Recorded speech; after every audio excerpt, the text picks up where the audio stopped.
Call to order the meeting of the Haverford Township Zoning Hearing Board of Thursday, August 20th, 2026. Present at the front table to my far left is Jessica Vitale, a voting member. Evening. Ed McGargy, a voting member. Ernie Angelos, our solicitor. Good evening. To my right, Bill Rhodes, a voting member. Good evening. Next to Bill is Kevin Wilson, a voting member. And Jonathan Mount, the Township Zoning Officer. I'm Robert Kane. I'm a voting member as well. Billy, would you please lead us in the pledge? Yeah, please rise if you can and repeat after me. Pledge allegiance. To the flag of the United States of America, and to the republic which stands one nation, under God, indivisible, with liberty and justice for all.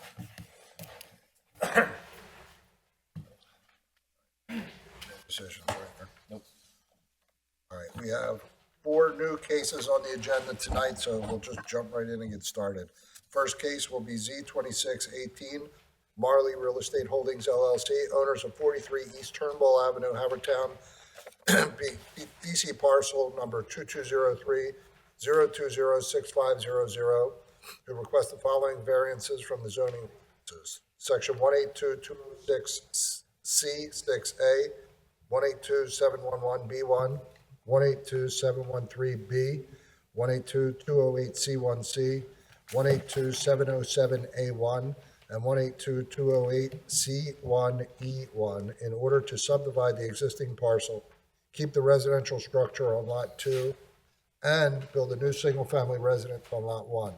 The plan dated July 30, 2026, with the following relief required: keep existing dwelling encroachment on the new side yard setback, allow the existing garage to maintain the existing side and rear yard setback nonconformities, a side yard setback to permit the existing structure to maintain the existing side yard setback nonconformity, a variance to allow the parking of vehicles on a residential lot in such a manner as to create stacked parking for the 2 required spaces, and a front yard setback variance to allow the existing structure to maintain the existing front yard setback nonconformity.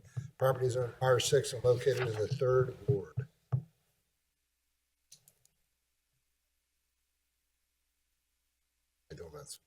Please raise your right hand. You swear to tell the truth, the whole truth, and nothing but the truth, so help you God? I do.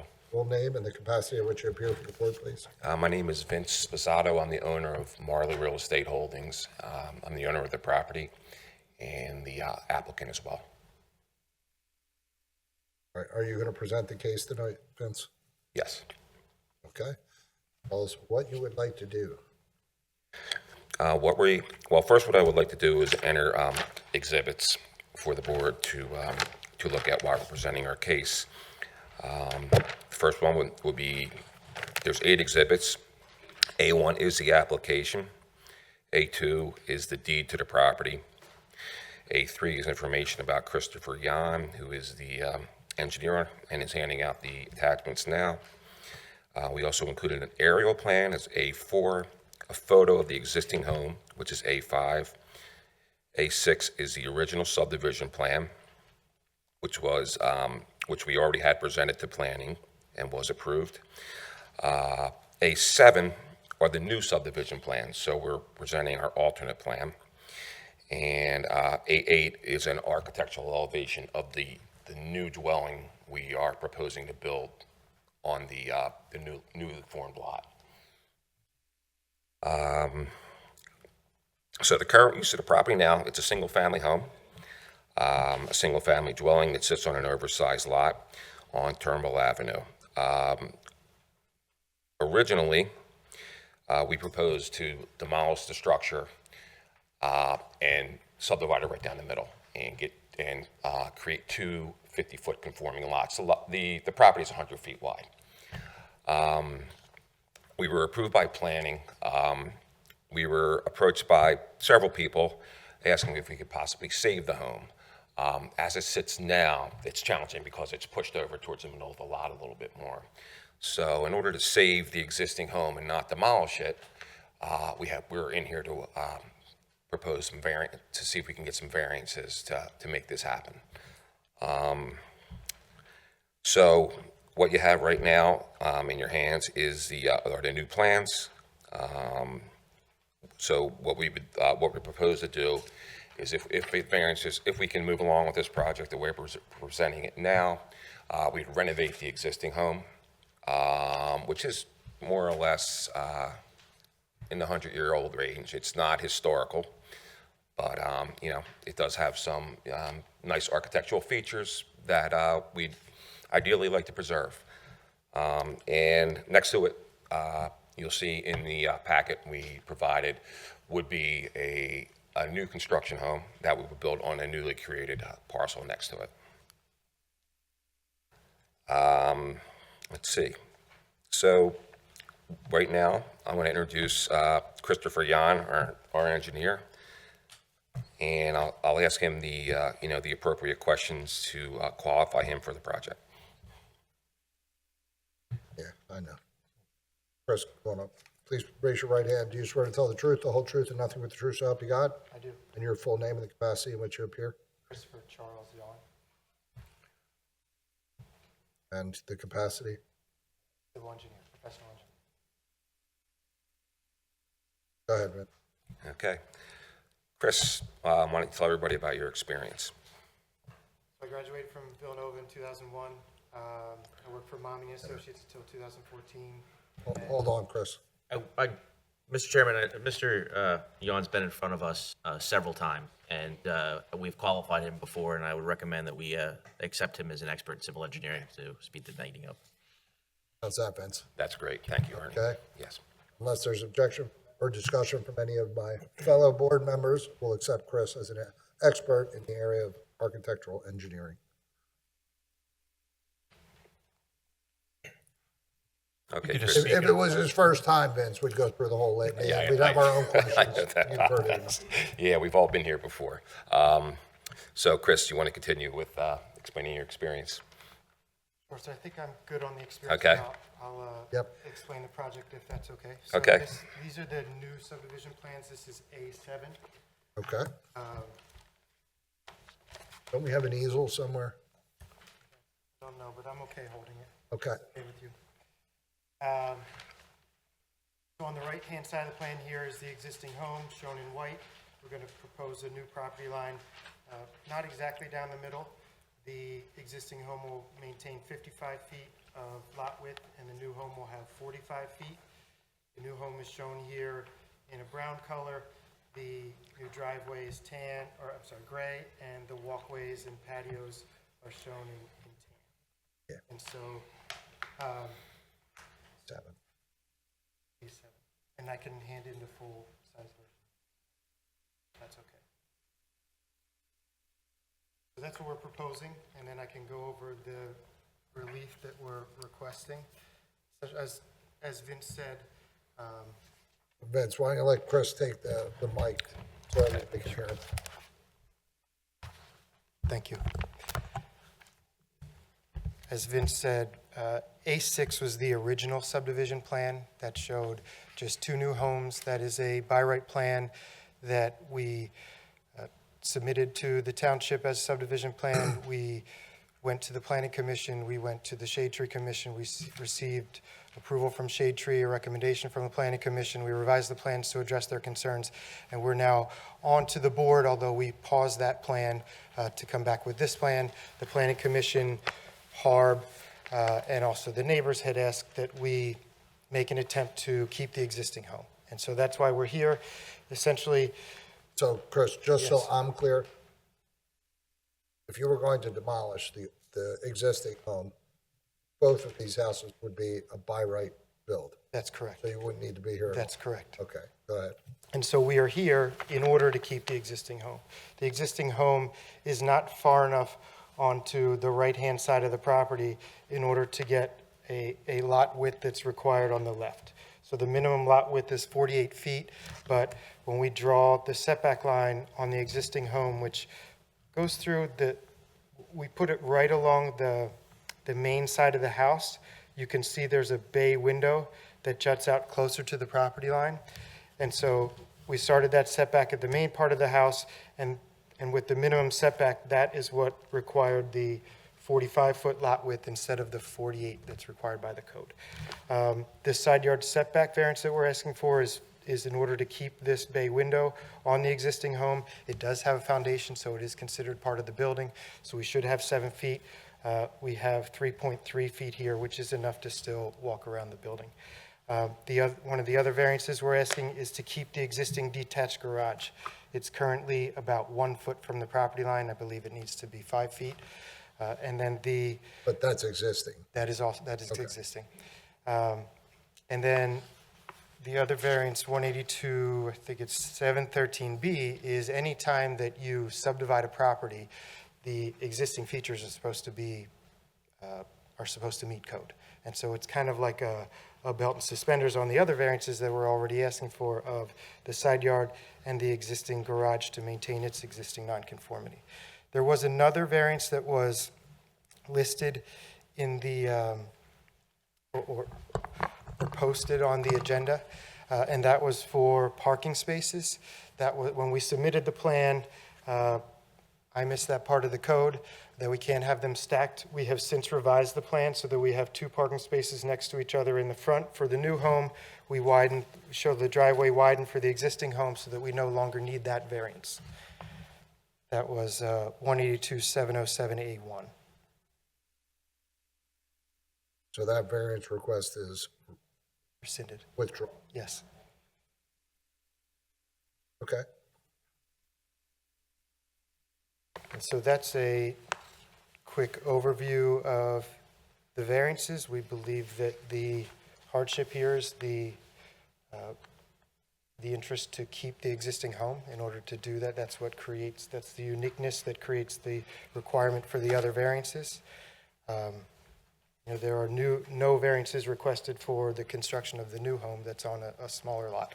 It meets the impervious coverage, the setbacks, and all the other bulk zoning requirements. We don't believe this has any adverse impact to any neighbors or the existing neighborhood. The same way that the by right plan would create 2 new homes, this is still 2 homes, but it's keeping 1 and only building 1 new one. So I'm happy to answer any other questions, or if there's anything else, Vince, you'd like to. No other questions for your witness there, Vince? Okay. Kev? Yeah, with respect to the one variance that isn't pre-existing on the side yard setback, can you just tell me about what alternatives you looked at that wouldn't require a variance? Well, so we drew the new setback line right on the side of that house, which then put the bay window in the side yard setback. And so an option would have been draw the side yard setback right on the edge of the bay window. That would have pushed the property line over another 3.7 feet, which would have further reduced the lot width of the new lot. And so we thought it was better to get the new lot closer to the 48-foot minimum requirement than to have that bay window outside of the side yard. Did you study a different dimension of the new house? So it Was that a does- possibility? It doesn't have anything to do with the dimension of the house. It's really the lot width. So this house actually, with a lot width of 45 feet and a side yard So, requirement. no, I understand that. My thought was if the house was smaller, the lot width could be even smaller, and then you could meet your setbacks. That was my question. Is that a viable option for the second house? We could reduce the width further. And the second house would still fit, yes. So other than creating the new lot and building the new house, does anything change with the existing house whatsoever? There's an existing porch that's on the west side, this left side of the house that will be removed, but there's no structural changes proposed to the exterior at this time. Just the driveway you mentioned, right? The driveway, the detached garage does have like a shed attached to it on the west side that we are proposing to remove. Just explain the parking again. I mean, where is the second spot going to go? You mean So- front of the house, did you say? Yeah, so for the existing home, we're going to widen the back part of the driveway so there's enough room for 2 spots next to each other in front of the garage, which really practically gives enough room for 4, but the way the code is written, you can't stack them, so they're next to each other. For the proposed home, we added another parking space in front of the porch so that you could still drive through to the detached garage in the rear. Thank you. That's all my questions for now. Bill? Chris, let's talk about the elements on these plans in the shared side yard. So you've got a bay window that's structural, that reduces the side yard setback down to 3.3 feet, but we have no dimensions on the proposed Lot 1 house. How wide is the egress well? It's marked, but no dimensions are given? Sorry. I can measure that quickly.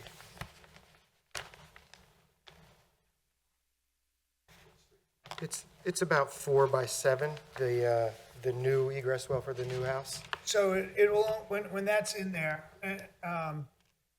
there's really only roughly 6 feet 3 inches between the outer edge of the well and the bay window. Yes. So that's not wide enough if we ever had to get a vehicle back there for a fire or anything like that, correct?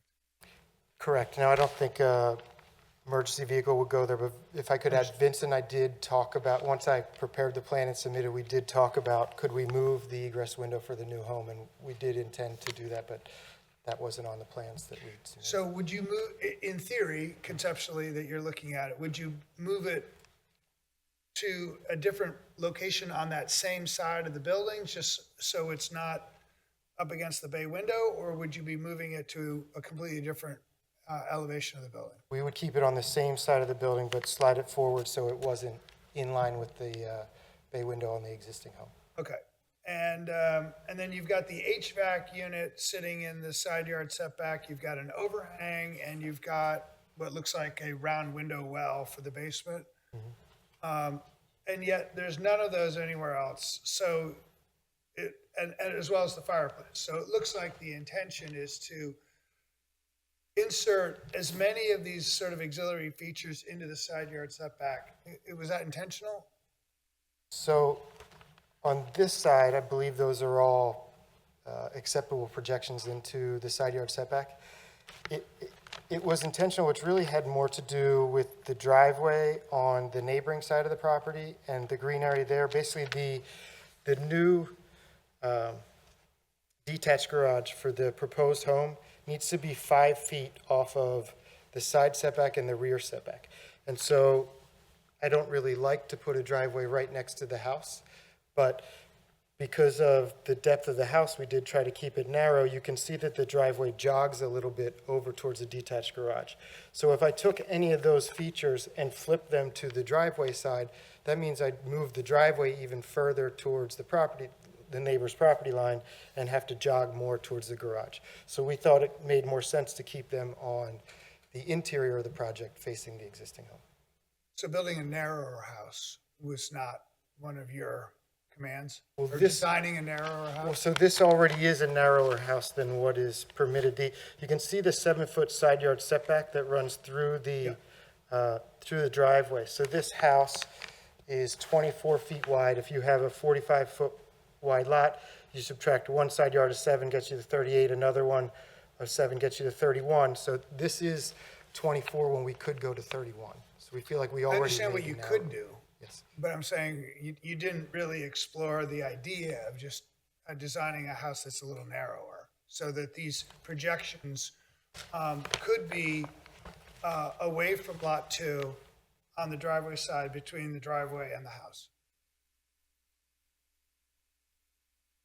I don't want to say that we didn't consider, because we did consider the width of the house, and so that, we are much narrower than we can be. And we did consider the other side, but didn't because of where the driveway is. So it's not that we didn't consider it as much as this looked like the appropriate layout to us, given the other site constraints.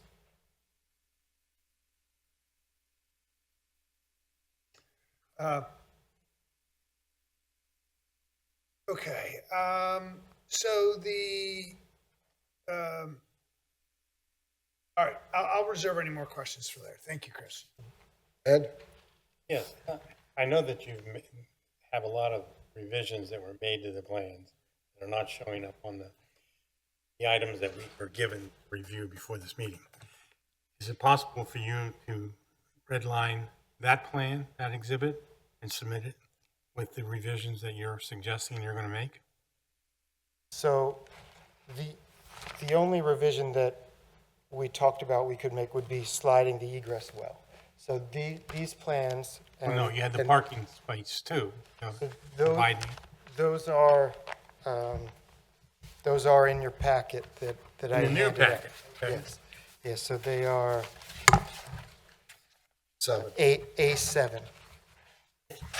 Yeah, Thank you. I didn't get through to go through the packet.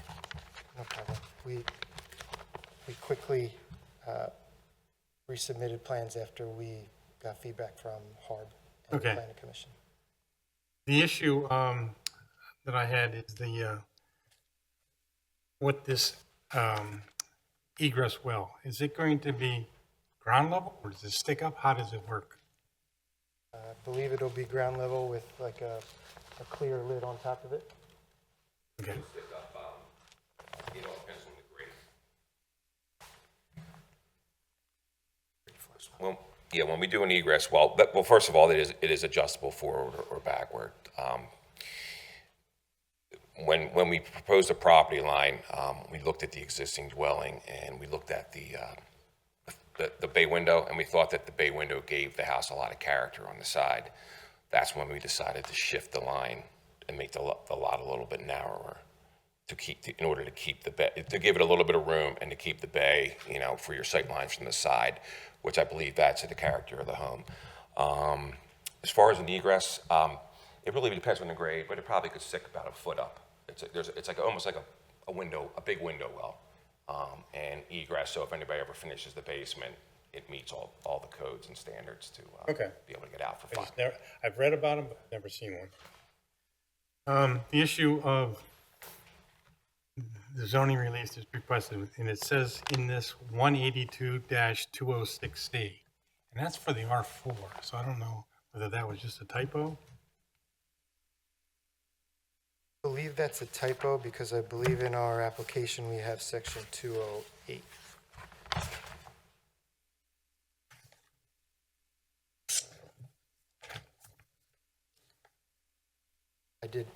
The exhibits that I handed out before the meeting here were any new things that we had.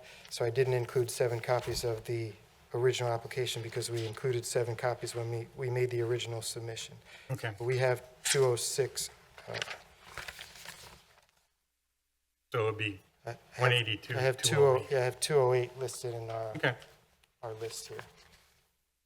The other issue you asked for variance on was the front yard setback. Did you do an average of the 300 feet on the same side of the street? We did.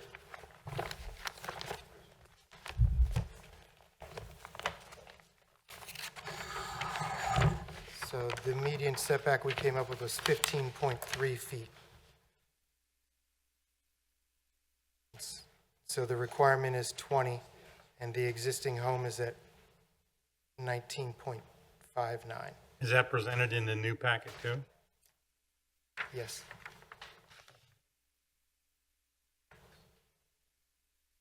Yeah, but it doesn't show it doesn't show the other houses like we're using. So you said that your minimum setback is 15.3, but I don't see 300 feet on, Yes, we don't have the houses shown within 300 feet shown on the plan.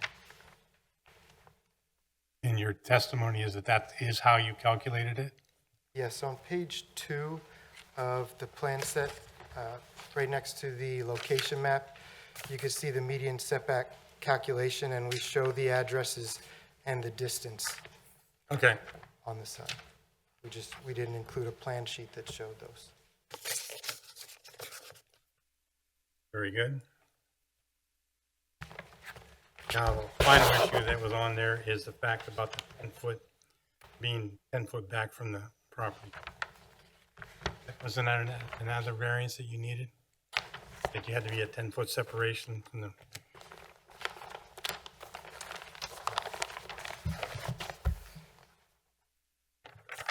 Sorry, I'll need to look at that.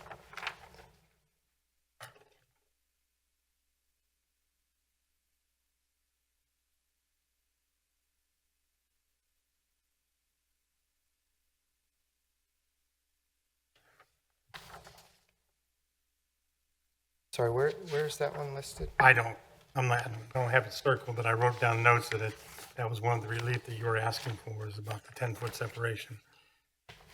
And I don't, Hey, Chris, are you asking Ed which exhibit he's referring to? Yes. Which exhibit, Ed? 7 or? on the plot plan, first of all, I'm just looking at the notes on the plan that's on the application that said that Well, that's not part of the record, so just what they ended up as part of the record, so. That's probably, but it's just is really there hard to read. 10-foot separation as required from the deck and from the structure?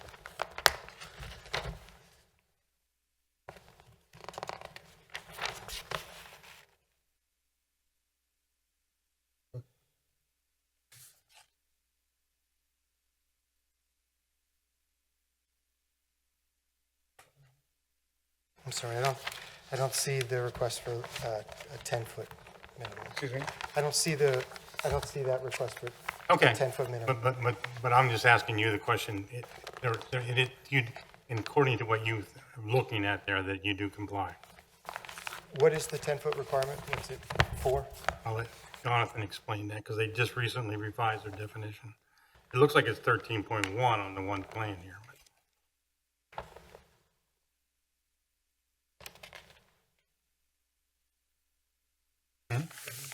I don't remember. Wrote it down.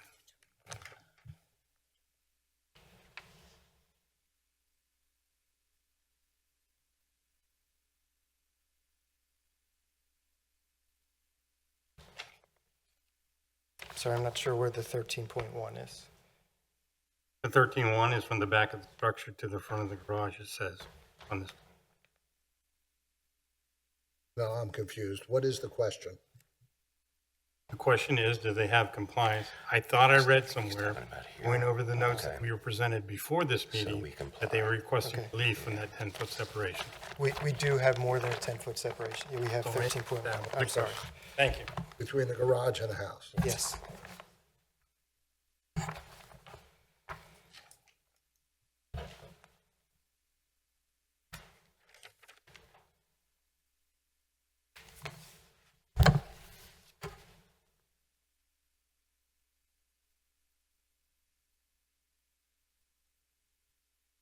Is that it, Ed? That's all I have. Thank you. Jessica? I don't have any questions. Neither do I. Billy, anything else? Yeah, thanks. Kev? Yeah, I know you were going through the other portions of the township. Can you just give me a quick update on where you are with planning now? And I think you had to go to historical as well.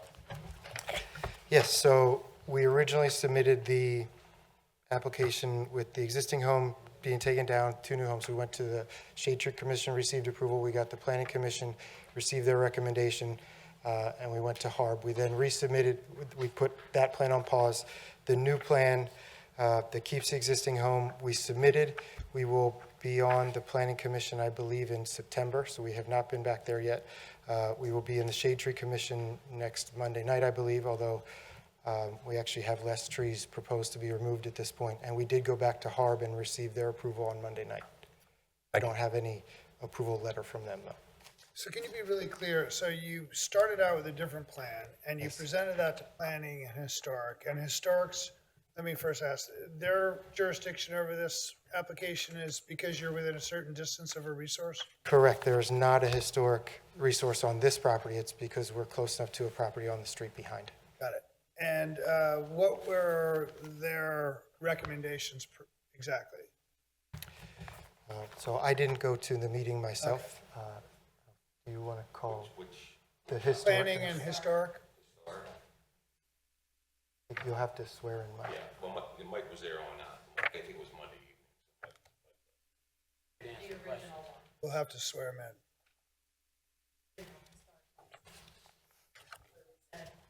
No. We can't do that. Everyone will have their opportunity to speak. So please raise your right hand. Do you swear to tell the truth, the whole truth, and nothing but the truth, so help you God? I do. Full name and the capacity in which you appear, please. Michael Welsh, I'm an employee of Auto Builders. Okay. What's your question, You Bill? heard the question? Yeah, we presented at the Historical Committee, and we listened to neighbors' requests, and the committee had asked about keeping the existing home. We went back and redid the plan because of that meeting. The meeting we just had, which was beginning of the week, they approved the subdivision, recommended approval for the subdivision from that, because of, we had changed the. met From the- planning. So planning did? No, from historical. Start. We went back to them, we had to go back to them to start the process. over. You'd been to plan, or historical commission twice. Twice, yeah.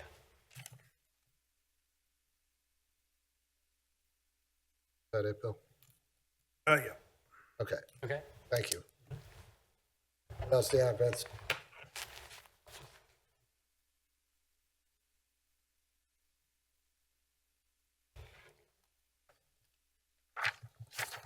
So we've heard from Chris, we've heard from Mike. Do you have anything else you want to add? No, I do not.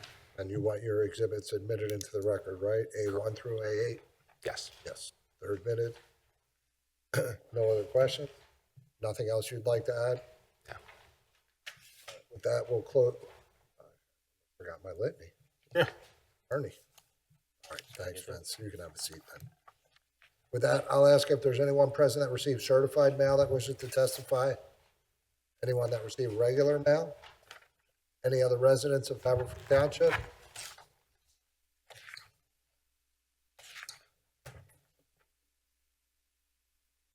Good evening.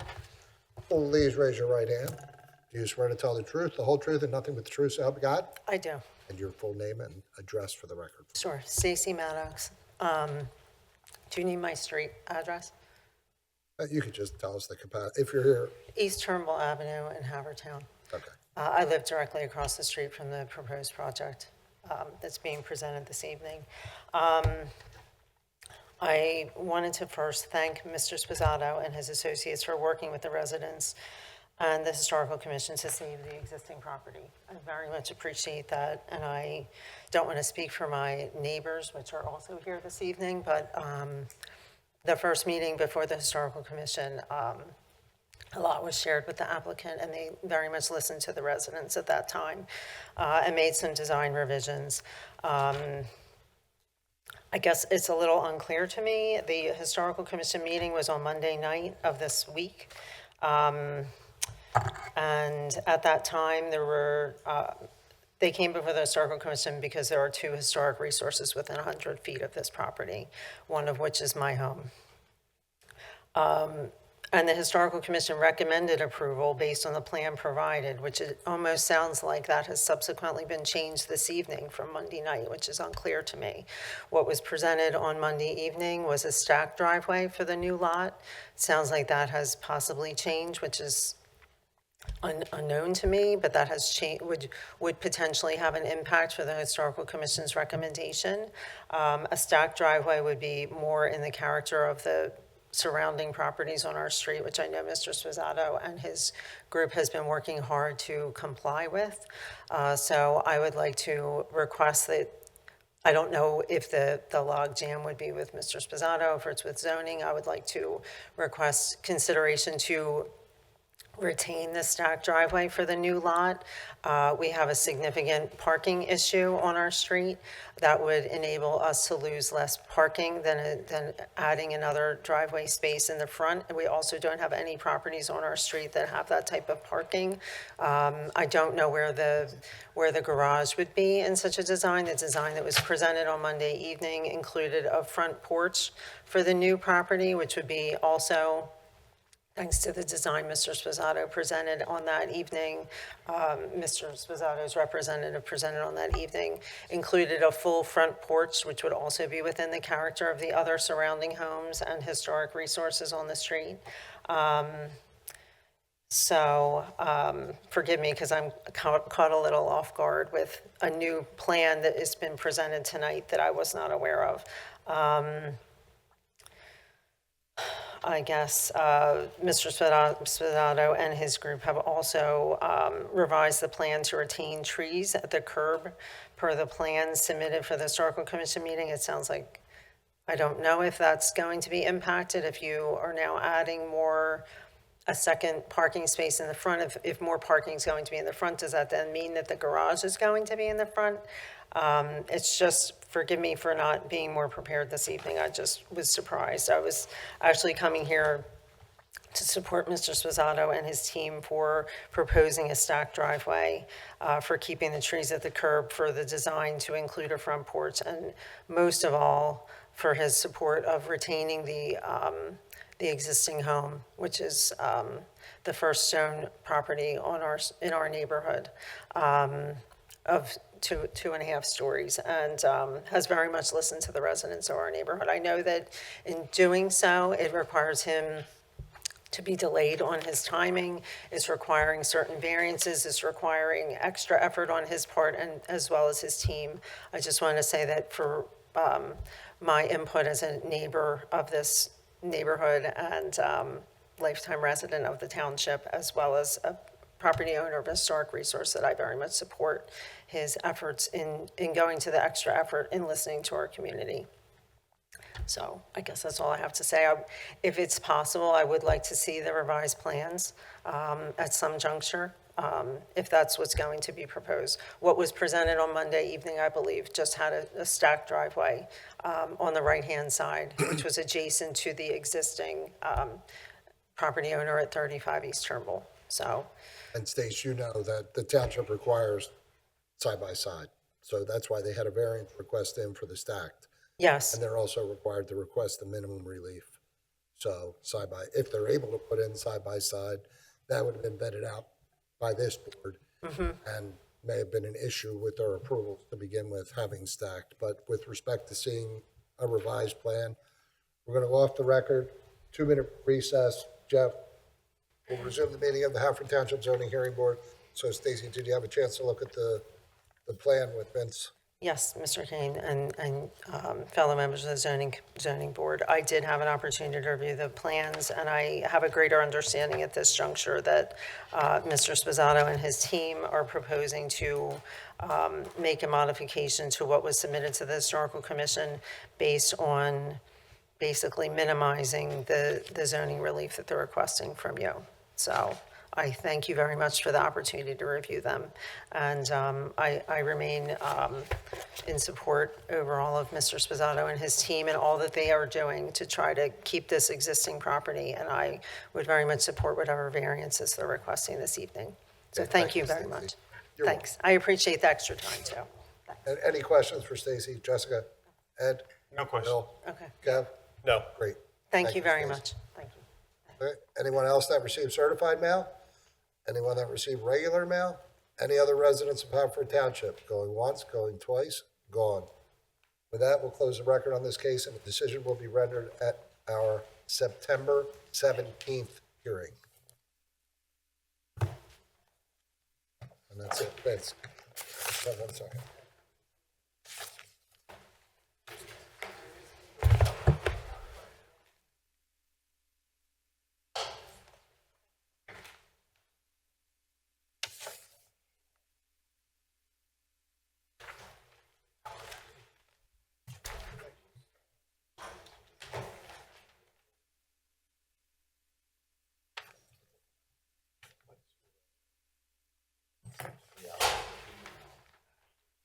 Yeah.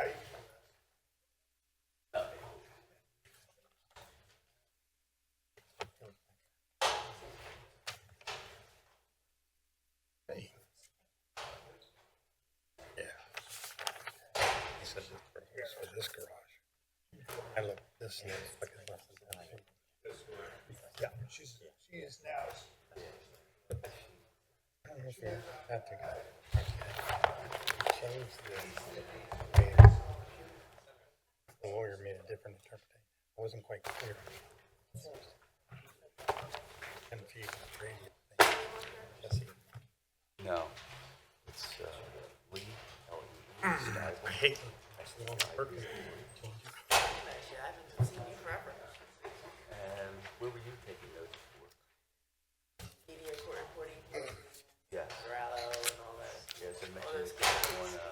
side street to the gravel off. Thank you.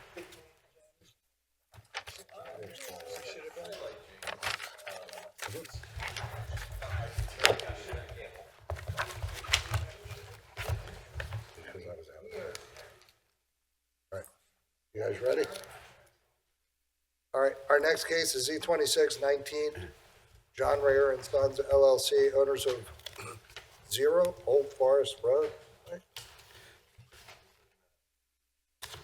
Winwood, being DC parcel number 220800868800, who seek the following relief from the zoning ordinance, section 182-720A and C, section 182-727C1, to disturb more than 15% and 5% of very steep slopes on the overall tract, and to install a retaining wall greater than 30 inches in the front yard.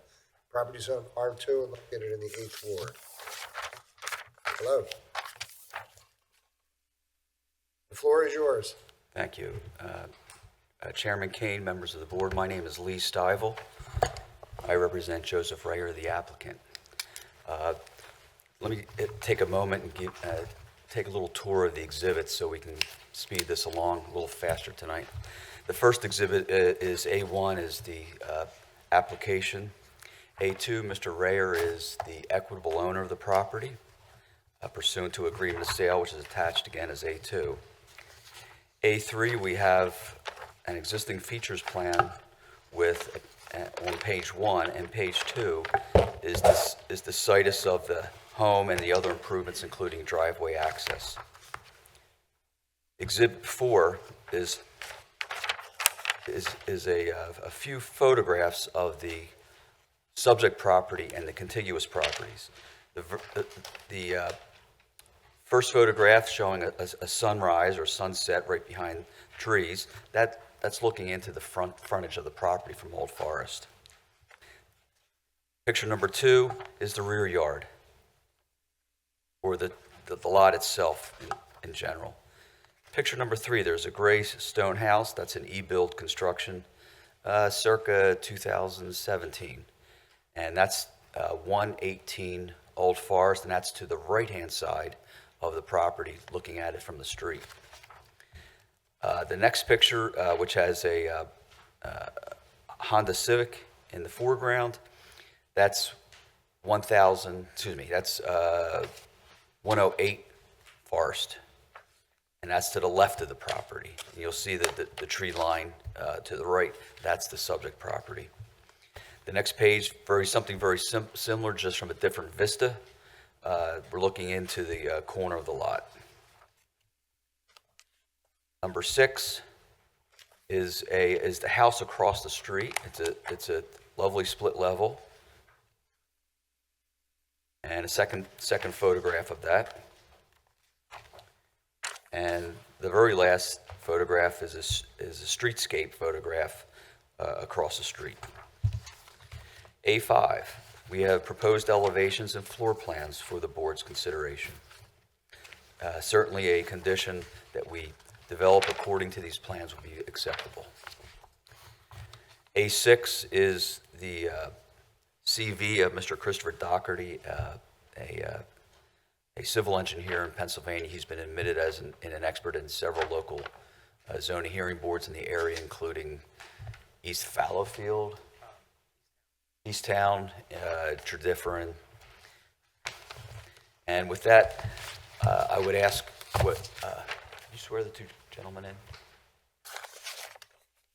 Sure. Who's first?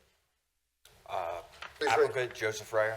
Please raise your right hand. Do you swear to tell the truth, the whole truth, and nothing but the truth, so help you God? Yes, I do. And full name and capacity in which you appear for the board, please. Joseph Rayer. I'm the applicant for tonight, representing John Rayer and Son. Okay. Go ahead, Lee. Or do you want them both at once? Let's do both, because I'm just going Okay. to Please ask raise you your to right affirm. hand. Do you swear to tell the truth, the whole truth, and nothing but the truth, so help you God? I do. I would just first ask One Mr. second, Lee. Full name and the capacity in which you appear. Christopher Doherty, a civil engineer for the applicant, professional engineer, licensed state of Pennsylvania. Okay. are you going to qualify him as an expert? I know he's appeared before other boards, but not here, so. Okay, so we'll go through the credentials. But in the meantime, I stated a few facts in my opening, including going through a few of the exhibits. I would just ask Mr. Rayer to affirm those facts provided to the township with regard to the streetscape and the plans. Okay. Yes, I do affirm. First witness and only witness is Mr. Christopher Doherty.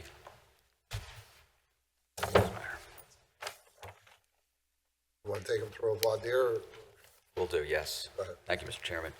Mr. Doherty, you've given your name. What is your professional address and professional affiliation? So I work for a company called Shock Group. We're based out of Conshohocken, and our address is 1982 Butler Pike in Conshohocken, Pennsylvania. Okay. And what type of engineering firm is Shock Group? We're a land development, civil engineering, and land surveying company. Are you a registered engineer in the Commonwealth? I am, yes. Are you a registered engineer in any other state by reciprocity or test? Yes, I'm also registered in New Jersey, New York, Delaware, and Maryland. Okay. A6 is your CV, sir?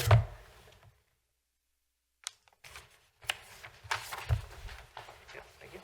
All right. What is your educational background? I graduated from Villanova University in 2014. In any particular area? Civil engineering generally? Yes, Or bachelor's in civil engineering. Okay. And what has been your professional experience in the field of engineering since your graduation at Villanova? I've strictly worked in land development, site design since working professionally, commercial and residential, but the majority has been residential throughout my career. You have experience in the assessment of the intensity of uses on the land based on your experience in drafting and preparing plans for subdivision? Yes, with every project we're required to review the properties and codes accordingly. Okay. Do you also, in generating plans since 2014, do you consider things like environmental constraints, slope, wetlands, soils, stormwater issues, as well as the intensity of the proposed use as compared to the contiguous properties? Yes, absolutely. You've been admitted as an expert engineer in the Commonwealth? I have, yes. Where, so? Most recently, Easttown Township, Tredyffrin Township, Penn Township, and Upper Makefield Township. Okay. At this time, I'd offer Mr. Doherty as a professional engineer expert with training involving land uses and the attendant impacts of those land uses. Mr. Chairman, unless there's an objection from the board, I would agree to qualify him as an expert. Thank you, Mr. Solicitor. In preparation of your... If there's no discussion or objection, any of the board members will accept Chris as an expert. Go ahead. In preparation for your testimony this evening, did you review the zoning ordinance? Yes, I did. Okay. Where is the subject property located, which you've noted as 0 Old Forest Road? Yes, it's 0 Old Forest, because that's what it says on the county records. It's between 116 and 108 Old Forest. It's about the middle of the block on Old Forest Road, which is about 600 feet long, and it's about 250 feet, like 250, 300 feet dead center of the development. Using Exhibit A3 for identification, could you describe the physical layout of this property, including area, slope, frontage, things like that? Yes, definitely. So the property at the building line is about 98 feet wide. It's about 106 feet deep. Fits the character of the lots surrounding it.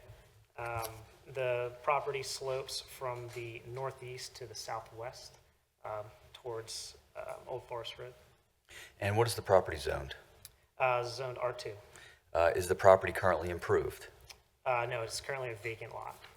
And could you describe the natural features, because that's why we're here tonight, specifically slope? Yes, definitely. So there are, with the road, it appears that it was cut into the slope, and so there's a steep slope section at the very front of the property where it then more or less levels out. So the very steep slopes are at the front of the property with some vegetation, and then it's steep slopes moderately throughout the lot. Is there any portion of the frontage that does not have very steep slope? There's no portion of the frontage that does not have very steep slopes. Wherever you put a garage, would you have to go through a very steep, garage, excuse me, on the installation of a driveway, would you have to go through a very steep slope to get to the home? Absolutely, yeah. In order to provide access or parking to the lot, you would need to disturb very steep slopes. Okay. Now, you're proposing a retaining wall along the frontage of 40 inches, sir? 41 inches? For 42 inches, I believe, 42 inches. currently shown. And does the retaining wall provide for any diminution or minimization of the cut and fills that you'd have to do? Yes, so in order to maintain the property slope, a 42-inch wall seems to be the appropriate design for the driveway coming into the lot, on the high side of the lot. Does the proposed height of the wall at 42 inches minimize your need to cut and fill? It would minimize creation of additional steep slopes. Okay. Just generally, what is the character of the neighborhood, say within a couple hundred feet? It's single-family, residential, typical, I would say subdivision-type lots. The proposed home, what is your footprint on the home and number of stories? And Yes. again, that would be A3. So I did not prepare the architectural plans, I did the site planning, but our footprint for the building is 19... Footprint of the building makes up 18.8% of the lot area, where 20 is allowed. How many stories? It would be 3 stories. Basement and 2 stories? Basement, 2 stories above. Okay. Garage which would permit how much in parking? A 2-car garage. Okay. And again, can you stack cars on the driveway in front of the garage? The current layout would allow for 2 cars to park in front of the 2-car garage. Okay. Are you proposing any other improvements such as a detached structure? There would be no detached structures with this project. Okay. And does Exhibit A3 accurately depict the orientation of the proposed building? Yes, correct. Now, does the proposed footprint of the building impact areas of steep slope? It minorly impacts areas of steep slopes. By what square footage or percentage? The actual, where the building conflicts with the Yes, sir. steep slopes isn't quantified, but I would classify as minimal. You're looking for a special exception with regard to cuts and fills related to the installation of a driveway through very steep and steep slopes? Correct. And you're looking for a special exception with respect to siting the home within some portion of the steep slopes? Yes, we would be disturbing steep slopes with the grading associated with the property. Okay. Mr. Rhodes raised a good question in the last hearing. Did you consider any smaller size home footprint, and why not? Why are you proposing this footprint? This footprint meets the character of the neighborhood. If you take a look at the property to the left, the property to the right, it's a similar footprint size with actually a similar wall configuration adjacent to the driveway. Does literal enforcement of the zoning code applicable to steep and very steep slope regulations create a hardship? It does. Does the literal enforcement of the zoning code applicable to the height of walls under Chapter 182 cause the applicant a hardship? It does for this configuration, yes. Will the proposed structure cause any overcrowding of land or create undue concentration of population?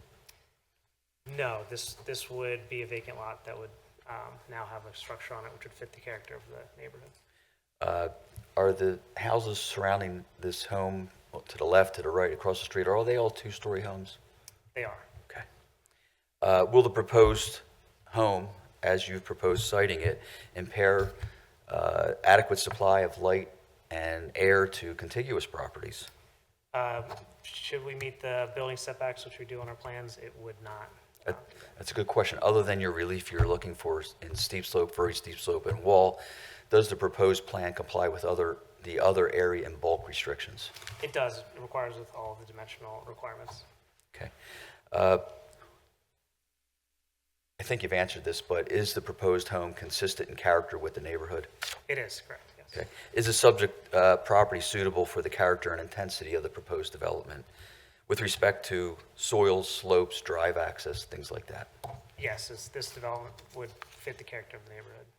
Would the proposed home in any manner injure or detract from the uses in the neighborhood? No,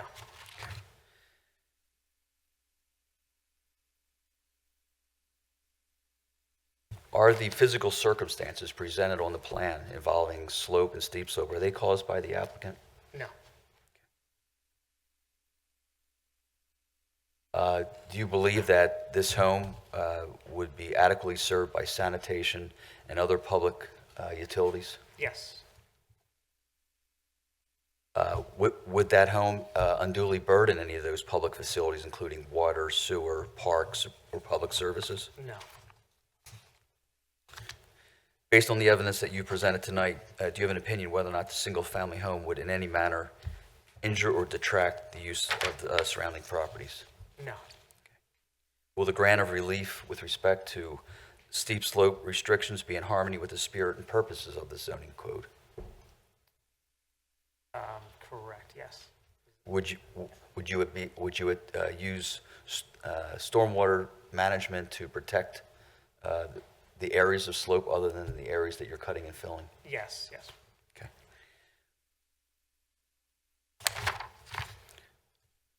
Will the proposed special exceptions and the variance to the wall be in the best interest of the community? Yes,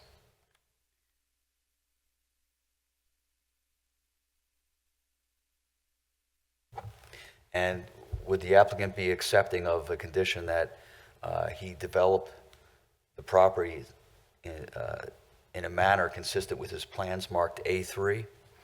yes, Okay. And that the applicant would satisfy all land development requirements, including stormwater? absolutely, yes. That's all I have for this witness. Jessica?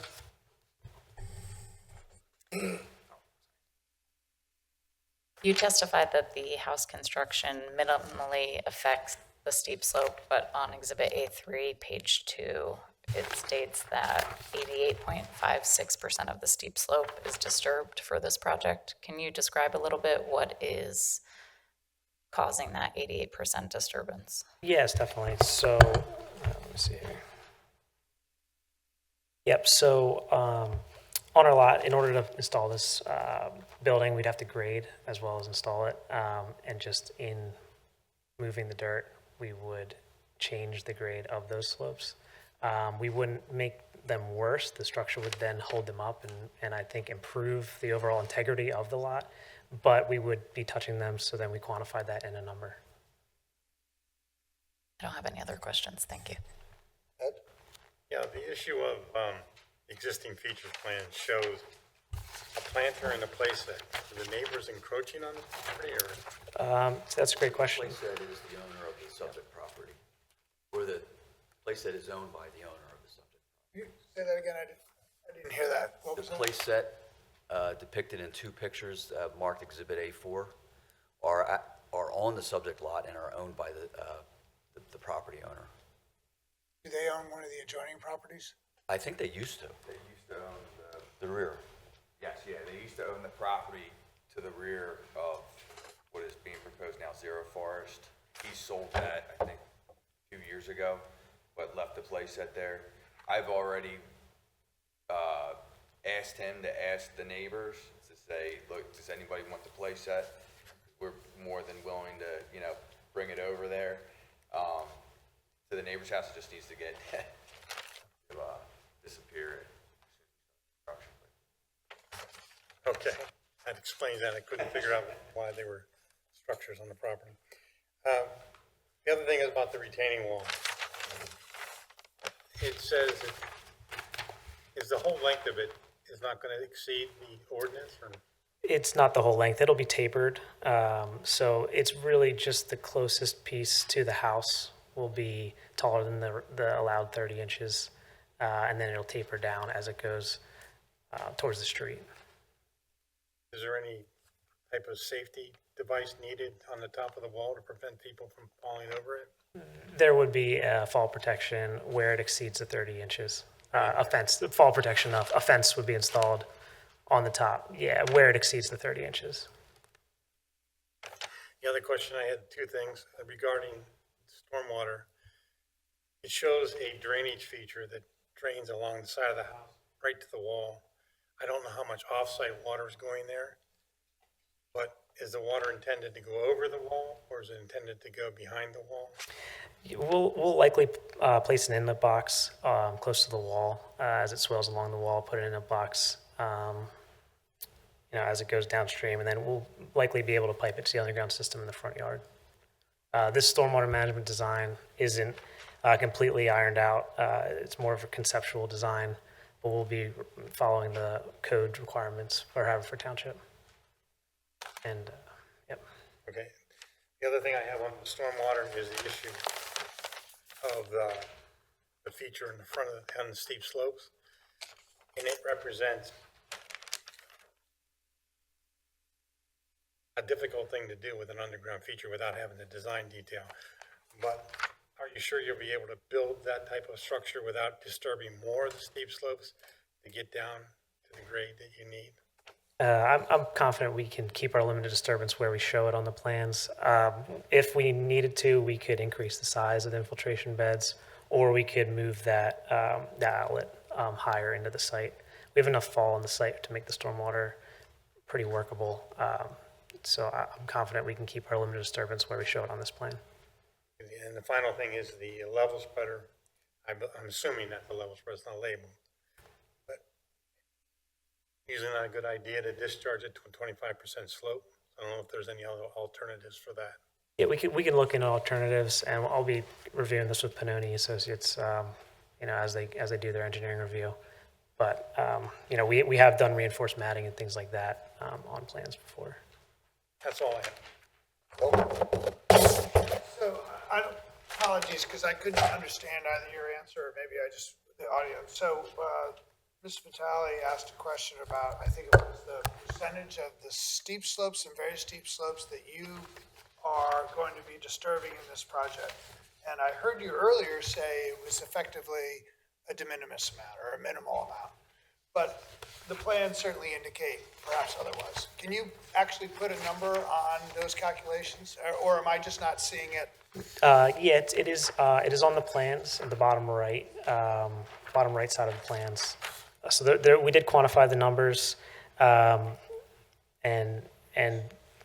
they seem to be what would be involved with a typical house construction, typical grading of any type of building. The steep slopes and the lot just happen to take up a lot of space on this lot.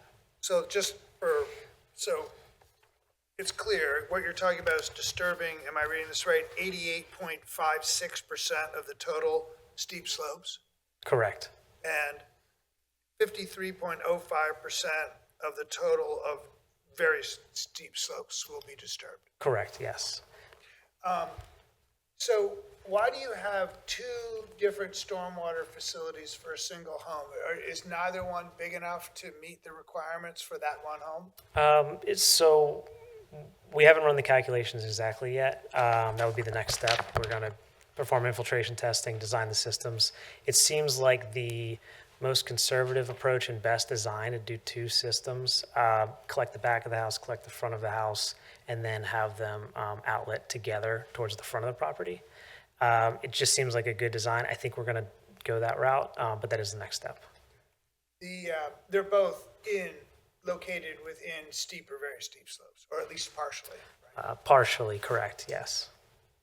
I think one of the first questions that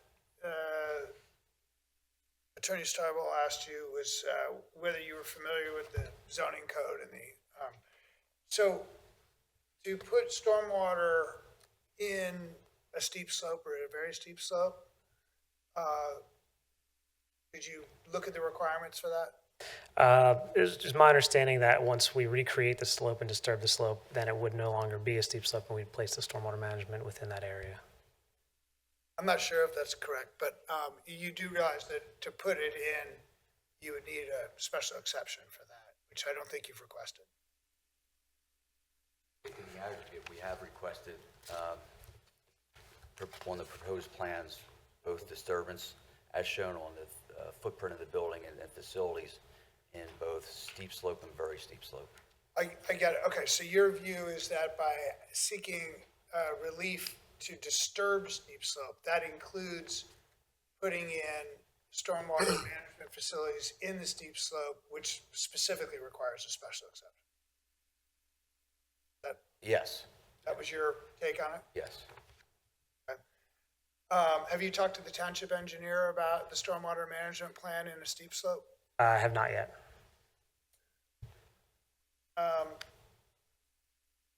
We don't, in exhibit, I guess it's A2, we have the agreement of sale. By not having a deed, it's hard to go back and look at the history of this lot.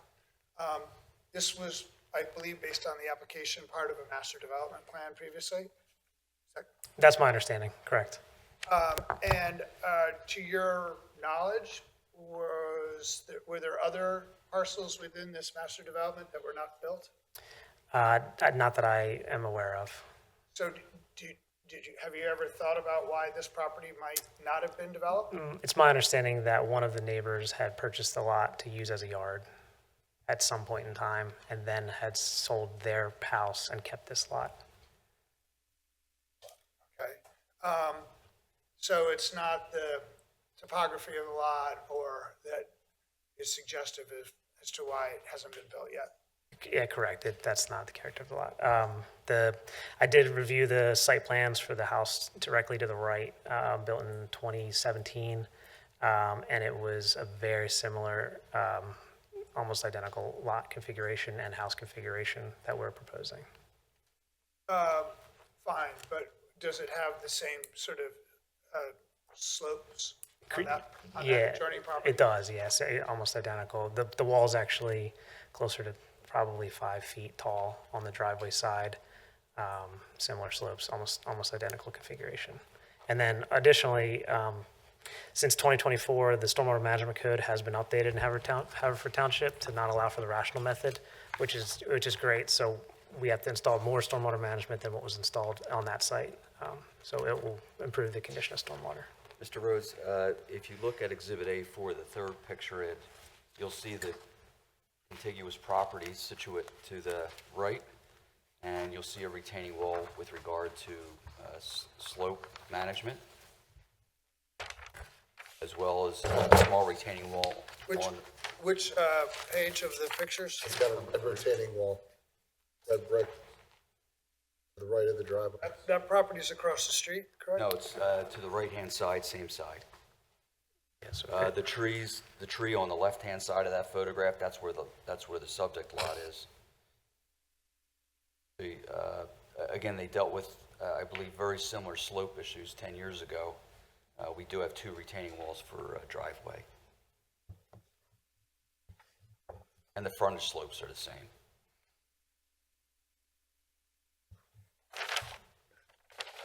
At the foot of the driveway, before you enter into the right-of-way, you'll have a flat area? Yes, we're going to comply with the ADA requirements for the sidewalk. It'll be a concrete apron sidewalk in the driveway.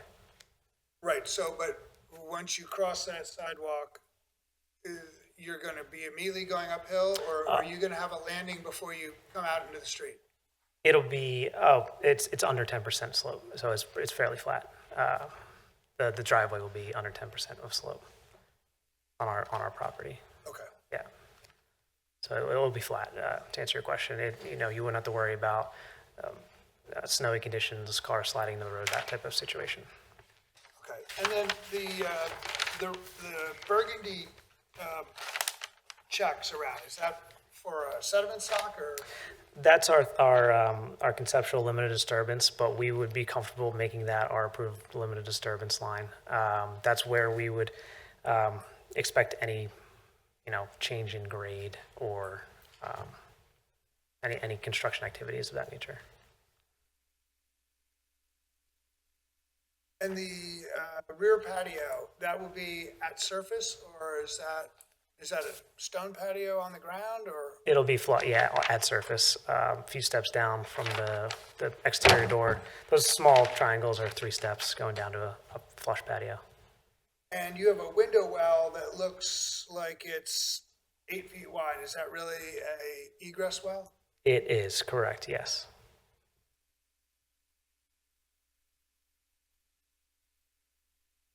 Okay, thanks. I don't have any other questions. Kev? Yeah, most of my questions were asked, but I just want to go back to something my colleagues have mentioned. I mean, we're talking about 89% of our steep slopes and 53% of our very steep slopes. I understand you testified that you want to stick with the character of the neighborhood, but could you just walk me through any alternatives you evaluated that would have disturbed less of these slopes? So disturbing less, we could potentially grade a little bit differently. But this configuration really is what the lot wants to do. Just based on my experience, minimizing the grading isn't going to really help any situation. When we regrade, we do tend to create more steep slopes, like the same steep slopes. We're essentially moving them. And it's just, this lot is the way it is right now, and it wants to kind of remain in a similar configuration in the future. But the footprint of the house itself? Yeah, the footprint of the house, you know, this is the same thing. Meets the character of the neighborhood. It's slightly smaller than what's allowed by the area, by the zoning allowable. We also crunched it inside the setbacks. Some builds we put right on the setback line. You know, this gives some space between every one of our setback lines. We think it's appropriate for this lot. It's your belief that it's slightly smaller than what you could do, and therefore it's a minimum? Correct. Yeah, absolutely. Very good. Driveway, I'm assuming there's really no changes that could be made there. We did explore potentially bringing the driveway in on the low side just to see what it would do, and it worked worse. So the high side was the better option for this design. No more questions. Okay. Jess, you have anything else? No? Ed? No. Billy? No, thank you. Okay. Proceed, Lee. Mr. Chairman, I would move for admission of exhibits A1 through 7 or 6? A6, I believe. They're admitted. Thank you, Your Honor. Thank you. Do you have anything else you'd like to add, Lee? No, thank you. This concludes the applicant's presentation. Okay, thank you. Okay. With that, I'll ask if there's anyone present that received certified mail that wishes to testify. Anyone that received regular mail? Any other residents of Haverford Township? With that, we'll close the record on this case, and a decision will be rendered at our September 17 hearing. In the event we're able to reach a decision tonight, one might be rendered tonight, but September 17th is the date I'm going to announce. That's it. Thanks, guys. May we be excused? Absolutely. Thank you for remarking and making it easy on us. Thank you. Good night. Okay. Moving right on.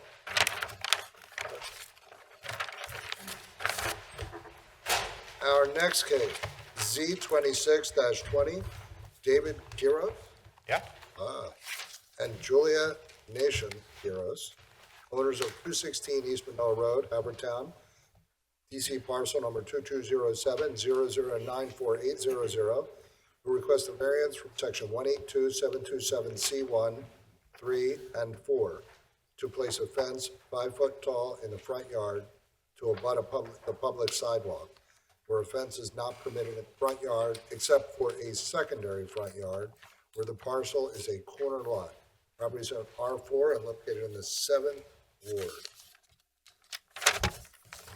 So I need to swear you, ladies first. Please raise your right hand. Do you swear to tell the truth, the whole truth, and nothing but the truth, so help you God? I do. And your full name and address, please? Julia Nations Quiros, 216 East Manoa Road, Havertown. Please raise your right hand. Do you swear to tell the truth, the whole truth, and nothing but the truth, so help you God? I do. And your full name and address, please? David Alexander Quiros, 216 East Manoa Road, Havertown, Pennsylvania.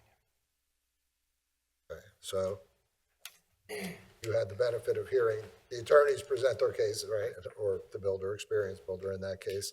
So you heard them identify and mark exhibits and then make them part of the record. But are there papers that you want to refer to during the course of your hearing that you'd like the board to consider? I know there's a packet that you submitted to the township, but we need to specifically call out which ones are going to become part of the official record. Yes. like to do that. We have exhibits marked.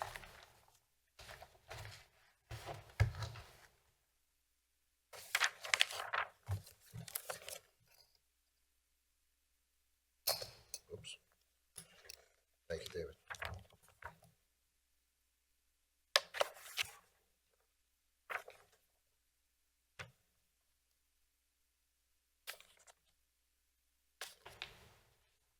So, in response to my question, you handed up some exhibits. Why don't you? Oh, they're pre-marked. Wow. Good job. So let's just quickly have you read through them, tell me what each depicts. So you have exhibit A1, which is? Sure. So this is the view of 216 East Manoa Road from Oxford Street. You'll see that this is indeed a corner lot with the front of the house facing Oxford. The exhibit A2, you'll see the view of 216 East Manoa from East Manoa Road. Exhibit A3 is the aerial view of 216 East Manoa Road. Exhibit A4 is a site plan of sorts, nothing like what you've seen so far, but what I could put together, of 216 East Manoa Road, showing the size of the primary front yard, secondary front yard, and the backyard from the property line, which is in orange, to the house with measurements. Exhibit A5 is the site plan, showing, again, the yards with our proposed fence. In blue, according to the setbacks per code. And then the final exhibit you see is, oh, sorry, this should be exhibit A6. You have two exhibit A5s, but the final one that you see is what we're proposing with the variance along East Manoa and also Oxford. So the fence line looks different and is in red on those. And I wrote a thing to kind of explain what we're hoping to do. So is it okay if I go ahead and read through that? Absolutely. Perfect. Thank you so much. So thank you so much for having us tonight. We're especially grateful to be here in front of you because we just moved to Haverford Town this summer. So it's been great to kind of get to know the area and to move into our house and make it our home for our family. The main reason for our variance request is the unique shape and location of our lot, which presents a hardship. Our home is located on the corner of East Manoa Road and Oxford Road, and it's an oddly shaped lot, which results in very little usable rear yard. Exhibit A1 shows a view of 216 East Manoa Road from Oxford Street, as I've previously said. Even though our address is on East Manoa Road, our house faces Oxford. Exhibit A2 shows the view from East Manoa. Exhibit 3A shows an aerial view of the property. You will see in these images that most of the open space on our property is actually considered front or secondary front yard under the zoning rules.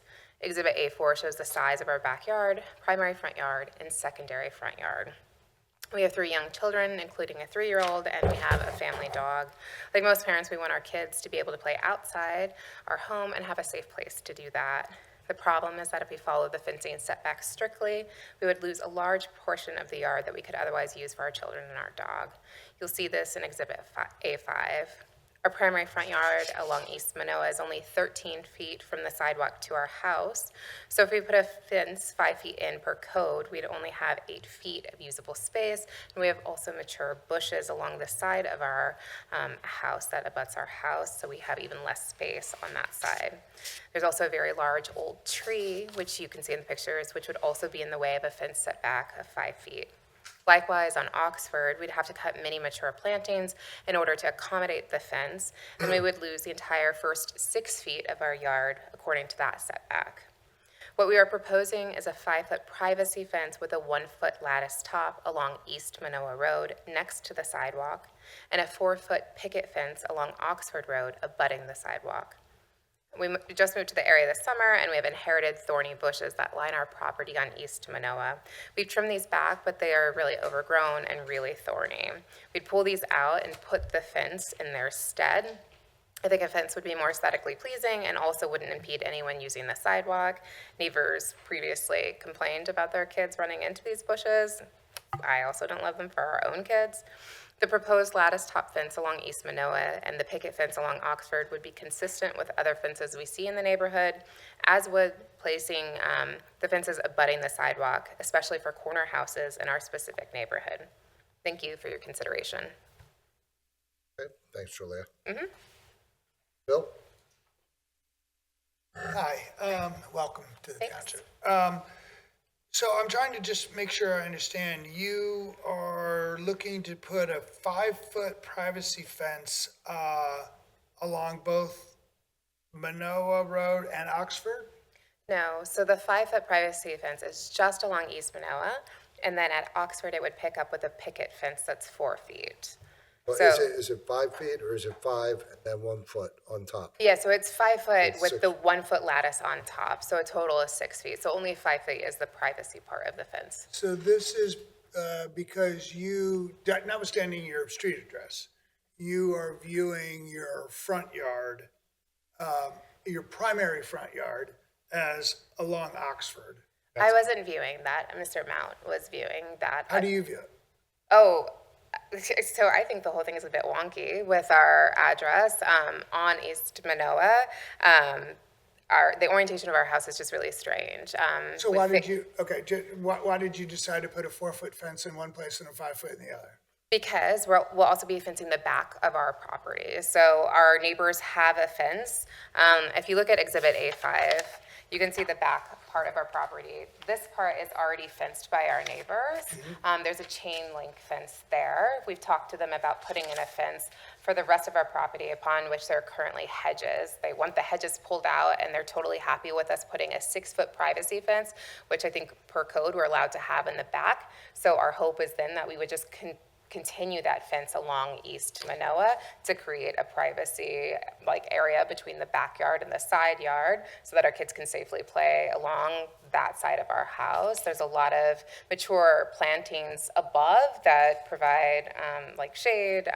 Our kids are already playing in that area. It makes sense for them to play on that side of our property instead of by the driveway over here in our head, especially because it connects to the backyard over here. This is a super narrow pathway to the backyard on this side of our house. So any usable space of the backyard adjoins this space here. So we would just continue the fence from the back to the side, and then the picket fence would begin at the corner of the lot at Oxford and East Manoa, and then go the entirety of the secondary front yard.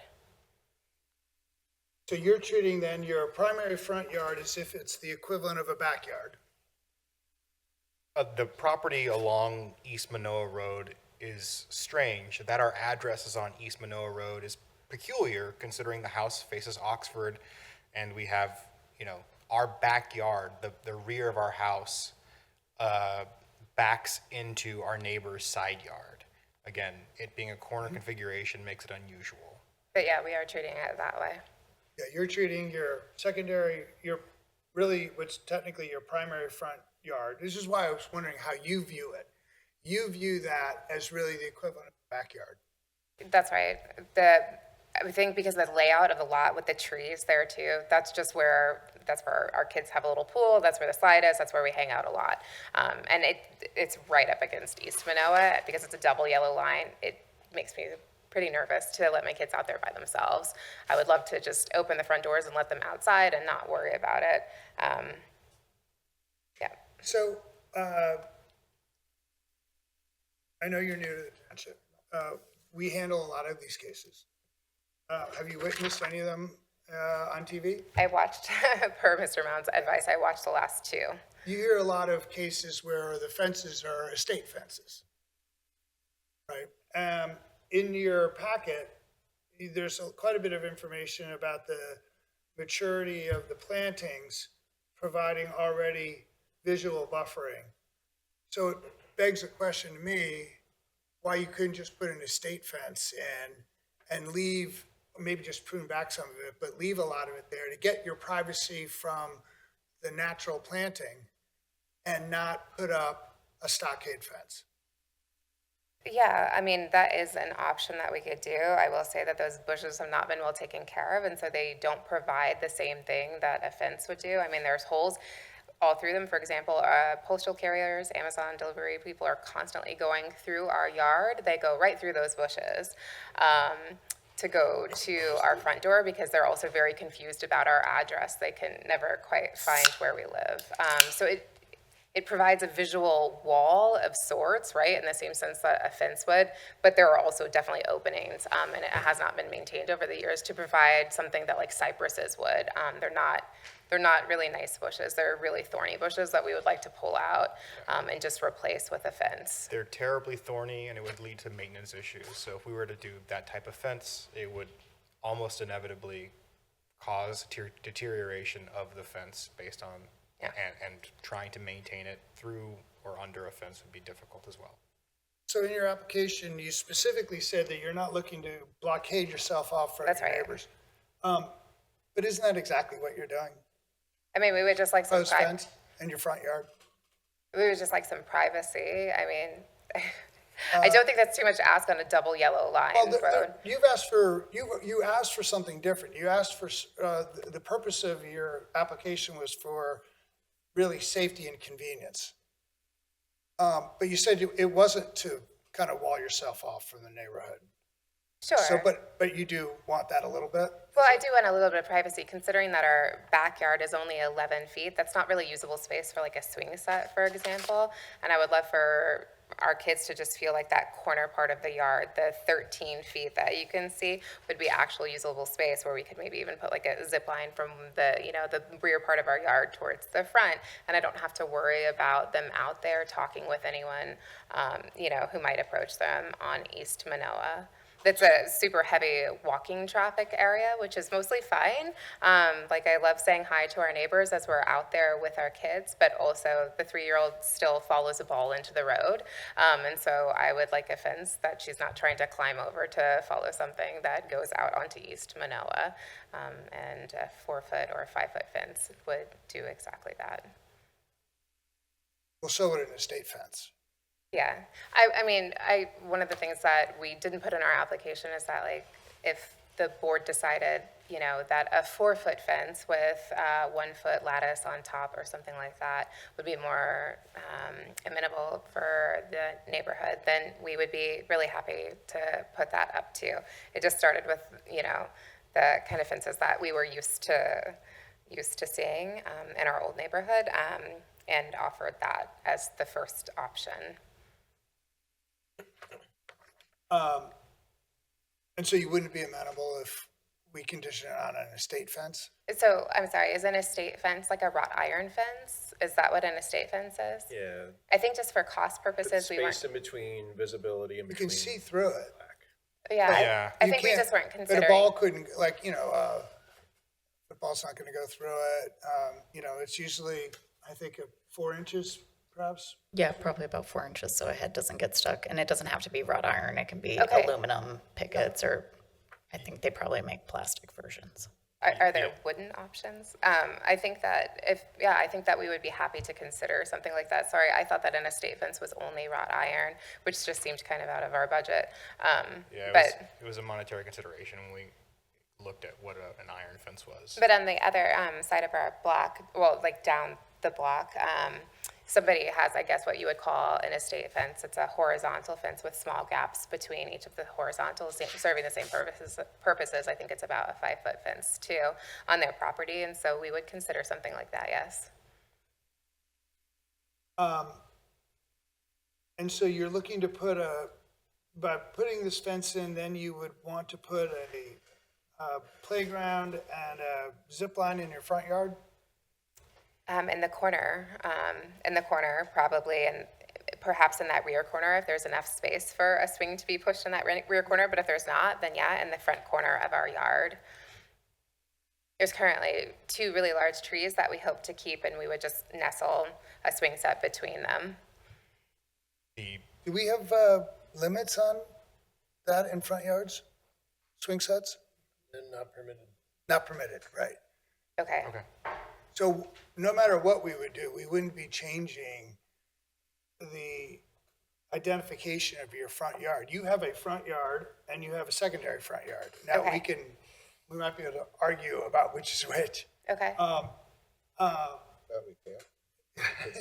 Yeah, I mean, someone could quibble about it. I'm not sure which is which. I presume that Manoa is your front yard because your house is on that, but I get your house is oriented towards Oxford. But I think both of them would constitute a front yard. Okay. So you would need variances to put anything like that in that, whether you had a fence or not. Okay. I don't have any more questions. Ed? I'm trying to see what's going on here because, Jonathan, could you review it a little bit? Because it is a complicated one here about where they would allow to put fences currently. Is it only that one area in the rear yard? They can have a fence in a secondary front yard. They cannot have one in the primary front yard. They can have one in the rear and they can have one on a side yard. The rear and side yard, there'd be a 0-foot setback. The secondary front yard comes with a setback requirement. Okay, so they could have the fence that they're asking for along Oxford. Subject to a setback, isn't it? Subject to a I setback. didn't get to that yet, but There could be one on the Oxford Road side, subject to a setback from the front yard line itself, from the property line. okay. They also have to be outside of any of the right-of-ways. Oxford is 50-foot right-of-way. That's the part I was trying to get at. Yeah, And Manoa is 40. So in any regard, they have to be beyond that line. This board does not have the authority to waiver from the right-of-way restriction. So would that fence along Oxford have to stop at the edge of the house? Yes. You just wondered why putting the fence along Manoa doesn't give you anything.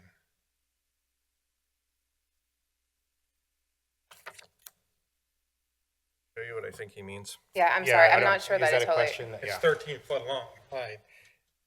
If you put the fence here, you ended it there. Kevin, make sure you're talking about the beginner. Sorry. If the, What exhibit? we're looking at A5, and just Jonathan, I'm correct on this, right? If the fence line was here, that would Yes. be permitted. Okay. So this is your secondary front yard where you are allowed a fence. If you had a fence here, here, and it ended in line with your house, so all of this you would not have fenced in, that would be permitted. And it would have to be set back. Well, this part is the right of way. So the right of way is the road. Okay. Right? So the township, the cars have a certain distance that they are allowed, even into your own property. So you can't put the fence here because that's in the right of way, is what he's saying. 25 feet from the center line of that road. Yeah. That's 6 feet into it. Yeah. Okay, so you would have to be 6 feet back then, no matter what. We don't We have can't the give authority relief. to put you, yeah. Okay.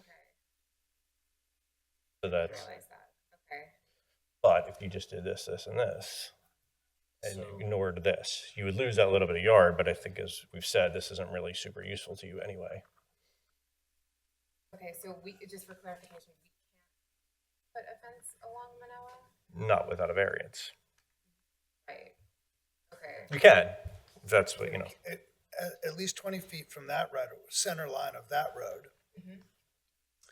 And you'd need variances to put it in because that is technically your primary front yard, I think, Jonathan, right? But we've had situations like this where the street address is really where the side of the house is, and the front yard is not the street address. In those cases, we just hew to the street address as the primary front, or have there been scenarios where the house was so clearly orienting that the front yard really was the other road? There are several considerations when determining what a front yard is. It can be based on garage and driveway locations. It can be what the house appearance is. It can be main front entrance, and it can also be the nature of the streets. In this case, Manoa Road is clearly the more traveled, more major road, and that combined with the address being on that road, the configuration in this particular case creates a situation where there are essentially 3 front yards because Oxford curves around the back of the house. And rather than imposing 3 front yards, you're looking for 2 fronts, a side, and a rear. So with all those things considered, I came to the determination that Manoa would be the logical primary front. There's no door. It'll take 5. Understood, yeah. All right, we're gonna take 5 minutes break. How's that? So you guys can think about what Kevin just said. We'll go off the record. Jeff, please. Okay. So we were asking questions. I think, Kevin, you were asking questions, unless there's something you guys would like to say or request. Yes, we would like to request a continuance at this time. Okay. So then this case will be continued to our September 17th hearing. Thank you. We'll see you back then. Thanks. You're welcome. Thank you.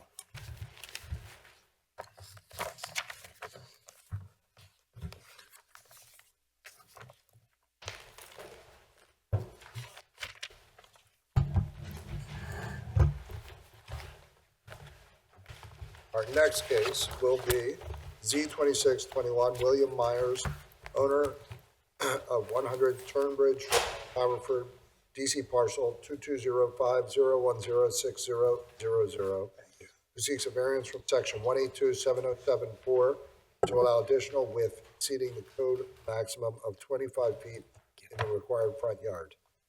What ward and how's this property zoned? Property is located in the 5th ward, zoned R1. How you doing, Jamie? Good evening, Jamie Jung here on behalf of the applicant. As was just stated, we are seeking a variance from Code Section 707A4, which states that no paved surface used as off-street parking or drive access may be constructed as to exceed 25 feet or 50% of the lot width of the property, whichever is less at any point within the required front yard. I will just quickly go through our 4 exhibits, and then I have 2 witnesses, but this is pretty straightforward. Exhibit A1 is a zoning permit plan, and that shows the lot. This is located in the R1 Residence District. The minimum lot requirement is 1 acre. We have almost double at 1.99 acres.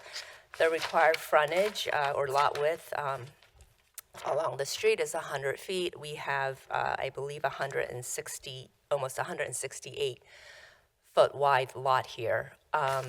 It is improved with a single-family dwelling that was constructed around 1925. As you can see, it is a irregularly shaped lot, and most of the improvements are concentrated towards the front of the property. The permitted impervious surface in the R1 district is 30%. We are at 19.8%. The main purpose of this application is that, as the applicant will explain, we would like to direct traffic, pedestrian and vehicular, both to the front of the residence. Currently, everything goes to the rear of the home, but we would like a driveway, a turning area, some additional parking that is situated convenient to the front of the residence. The only way that can be done under the current code as a matter of right is to have basically a horseshoe driveway, which will require a second curb cut. But the witnesses will testify as to the reasons why that is not desirable, and we are proposing the parking/turnaround area within the front yard that exceeds the 25-foot width, and that's why we require the relief. Exhibit A2 is a street view of the property. You can see the home there. There's a set of steps. It is pretty much just open lawn in the front yard, and there is a substantial hedge that buffers that entire area. I just want to go back to Exhibit A1. As you can see on Exhibit A2, it's basically a hedge that buffers the front view. Exhibit A1 does show a number of trees that are within the front yard. Basically what they are is there has been some site work done on the property, and there are replacement tree requirements due to that site work. For now, the trees have been shown within the front yard. I do think that the applicant, Dr. Myers, would prefer to sort of keep the openness of the property. So those trees, we will like the flexibility of being able to relocate it. I didn't want the board to look at this application and think that we were proposing all of the trees there. Certainly, if the board would like some of the trees there, we can do that. But that is not our proposal at this time. Exhibit A3 are letters or emails of support from both of the two adjacent neighbors as well as the neighbor directly across the street. So those would be 90, 101, and 108 Tunbridge Road. It's pretty brief, so I'm just going to read the statements into the record. So owner of 90 Tunbridge, he wrote, Bill, thank you for your email, and please consider this confirmation that we wholeheartedly agree that a variance is in everyone's best interest. The next is from the owner of 101 Tunbridge Road. It states, my name is Winifred Wheeler. My husband is Mark Kennedy. We live at 101 Tunbridge Circle, Haverford, PA, 19041. We live across the street from William Myers' property on Tunbridge Circle. We have been watching the new construction on his house with great interest and enthusiasm. He has taken a lovely but tired house and is turning it into a tasteful, traditional beauty in keeping with this neighborhood. His plan to add parking in the front near his front entrance makes sense to both my husband and myself. I have seen the proposed parking area and agree that it's a good plan. It would be a shame to sacrifice so much green front lawn space to make a circular driveway. It is my hope that William's plan is approved. The last one is a letter that was provided by the owner of 108 Tunbridge Road, and it states, to the members of the Zoning Hearing Board, I am the owner and resident of 108 Tunbridge Circle, which adjoins the property that is the subject of the above application. Dr. William Myers provided me with a copy of the proposed plan for a parking area at the front of his residence, and I have reviewed it. I have no objection to the application. Based on the plan as presented, the proposed work does not affect my property, my access, or the use and enjoyment of my residence. I offer this letter solely to confirm that I have been made aware of the plan and that I raise no objections to it. Exhibit A4 is the CV of our site engineer, who will also provide testimony.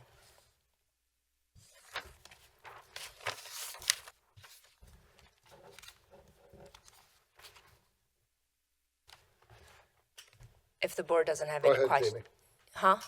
Proceed. Put it in the Sorry. case. Okay, I'm going to call my first witness, Dr. Myers.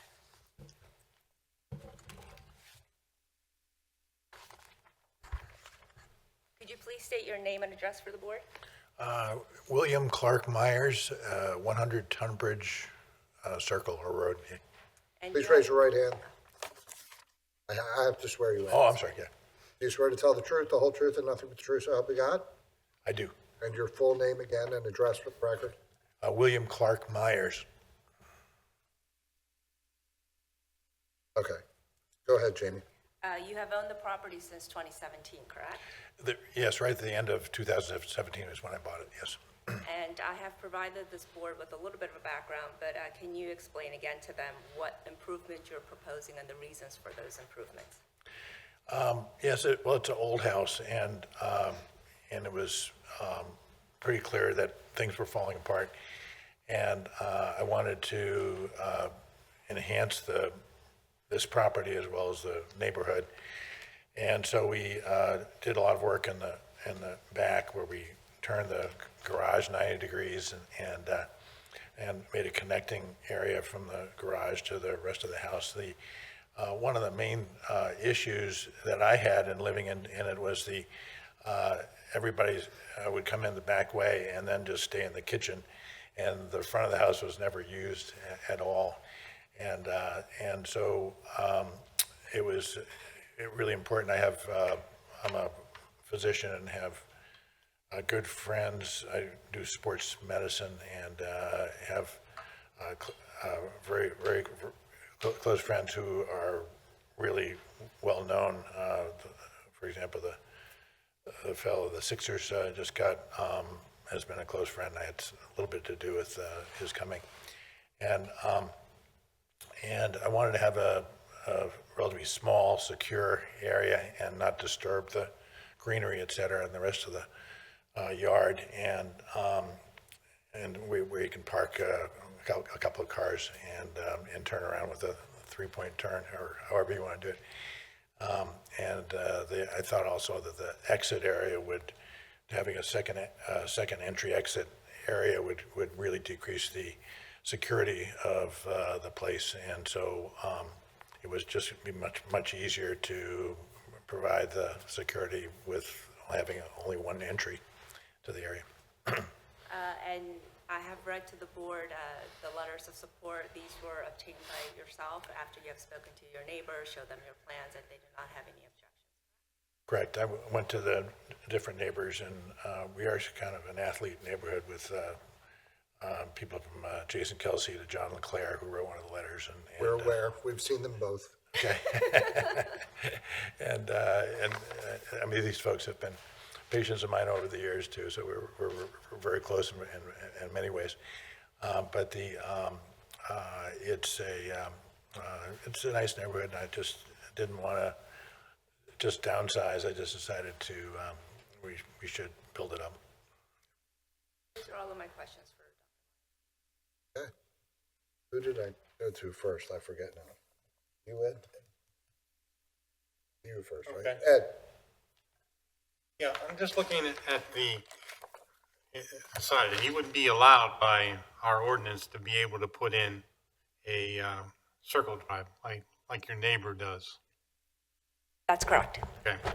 And it is large. How many cars do you envision to park in this lot? On the lot, or do you mean in the area in the front? In the area in the front? It can accommodate up to 3. Excuse me? 3. 3 cars. Okay. Would you be willing to accept a condition, if this was approved, that if you ever wanted to put a circle drive, you would eliminate that extra parking spots? Yes. What the question that he's asking is, if this application is approved, there will be a condition that says, in the future, if someone were to install a circular drive at this property, you will eliminate that turnaround area. That's fine, yeah. I have no other questions. Bill? I'm still trying to figure out a little bit here what the hardship is, Jamie. You want to kind of reinforce that part of your case? Yes. So the hardship here, and this is a dimensional variance, so it doesn't need to meet the traditional hardship requirement. And I think you can look at all of the circumstances. So as I have stated up front, this is an oversized lot for what is required in the R1 district. And it's burdened by the same requirements as a lot that would be 1 acre with 100 foot of frontage along the street. We're almost double that, and 1.5 at least, a little over in terms of the width of the lot. The hardship also is the fact that we have this home that's relatively close to the street with those steps that come out that prevent us from moving this area closer to the home, because it would then be permitted. It's just the width within the front yard that is not permitted. So the hardship relates to the fact that there are existing improvements that prohibit us from getting it out of the front yard. I think under all of the circumstances of the lot, existing improvements, the size of it, the width of it, the impact is very little. And again, the only other option that would be permitted as a matter of right is a horseshoe drive. And as Dr. Myers has stated, for security issues, he would like 1 point of ingress and egress, and it would alleviate a second curb cut. You would be able to have more greenery in the front. So it's just all of those circumstances together that would warrant and justify the variance that we're seeking.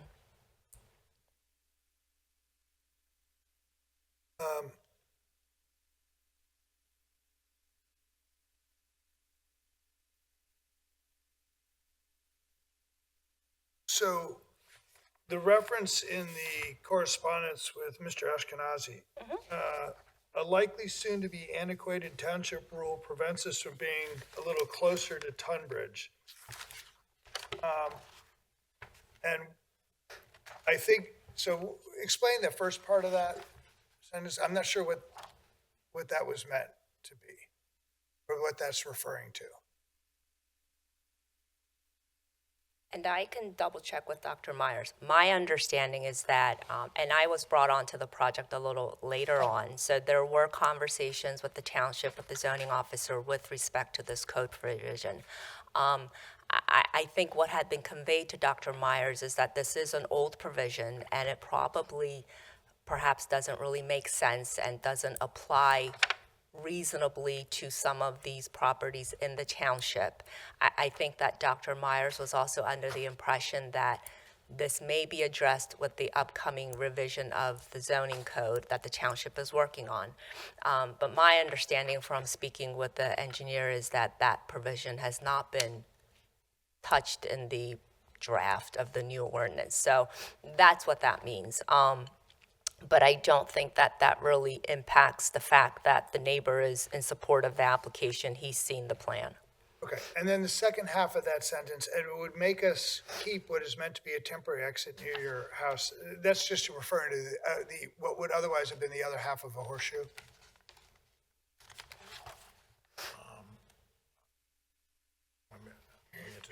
Yes. Yeah, what the builder did was to take down a portion of the hedge, and it was functionally a circular drive there, just so that the trucks and stuff could come in. During construction. Yeah. So their impression was we were going to put this circular drive in. Got it, okay. Okay. And so what we're talking about here, other than the spur road in, you're talking about a parking area that's roughly, counting the turnaround tail, something like 40 feet by 40 feet, albeit with a couple of the corners lopped off, but roughly.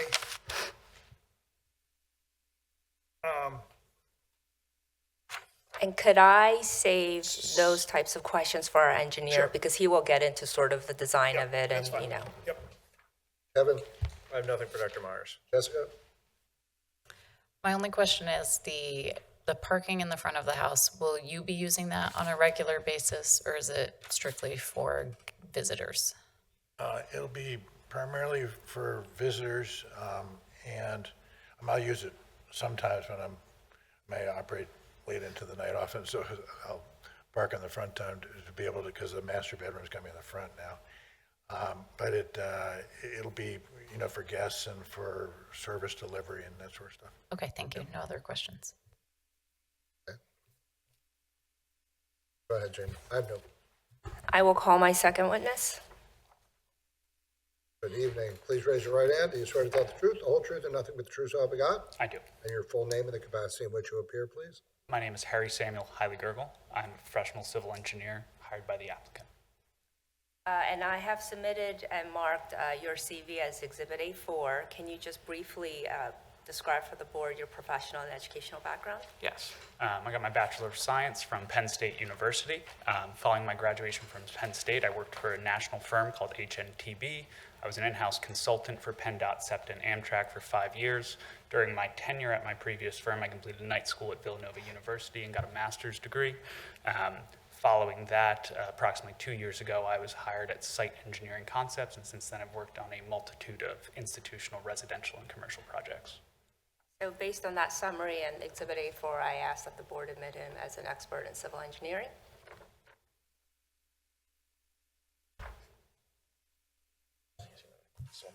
Why don't you ask him if he's had any qualifications in any other boards?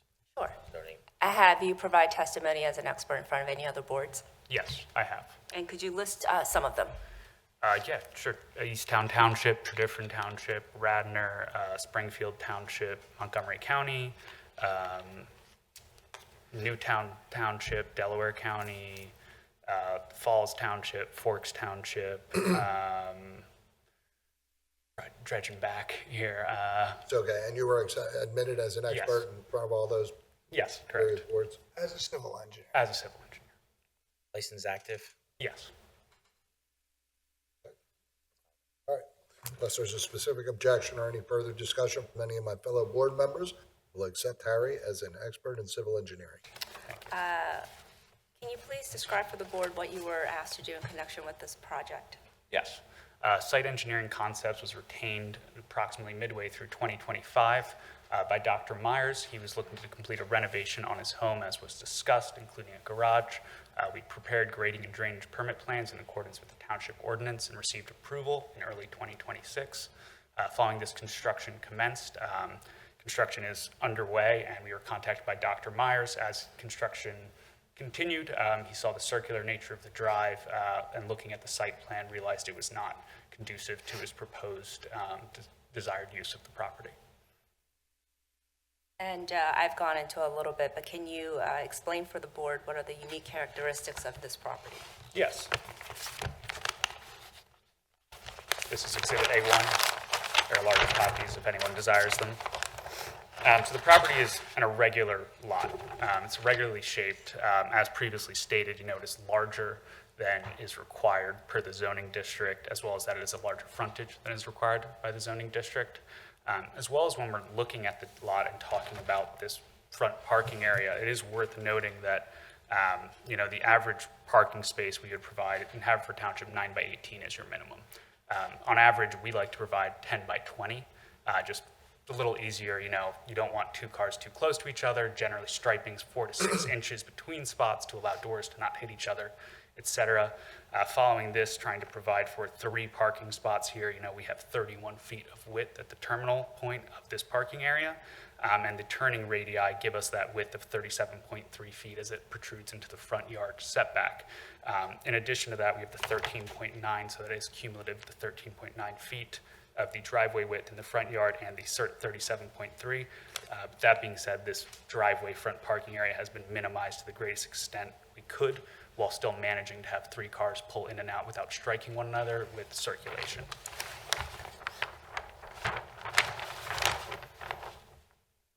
And on-street parking along this stretch of the road is not permitted, correct? Correct.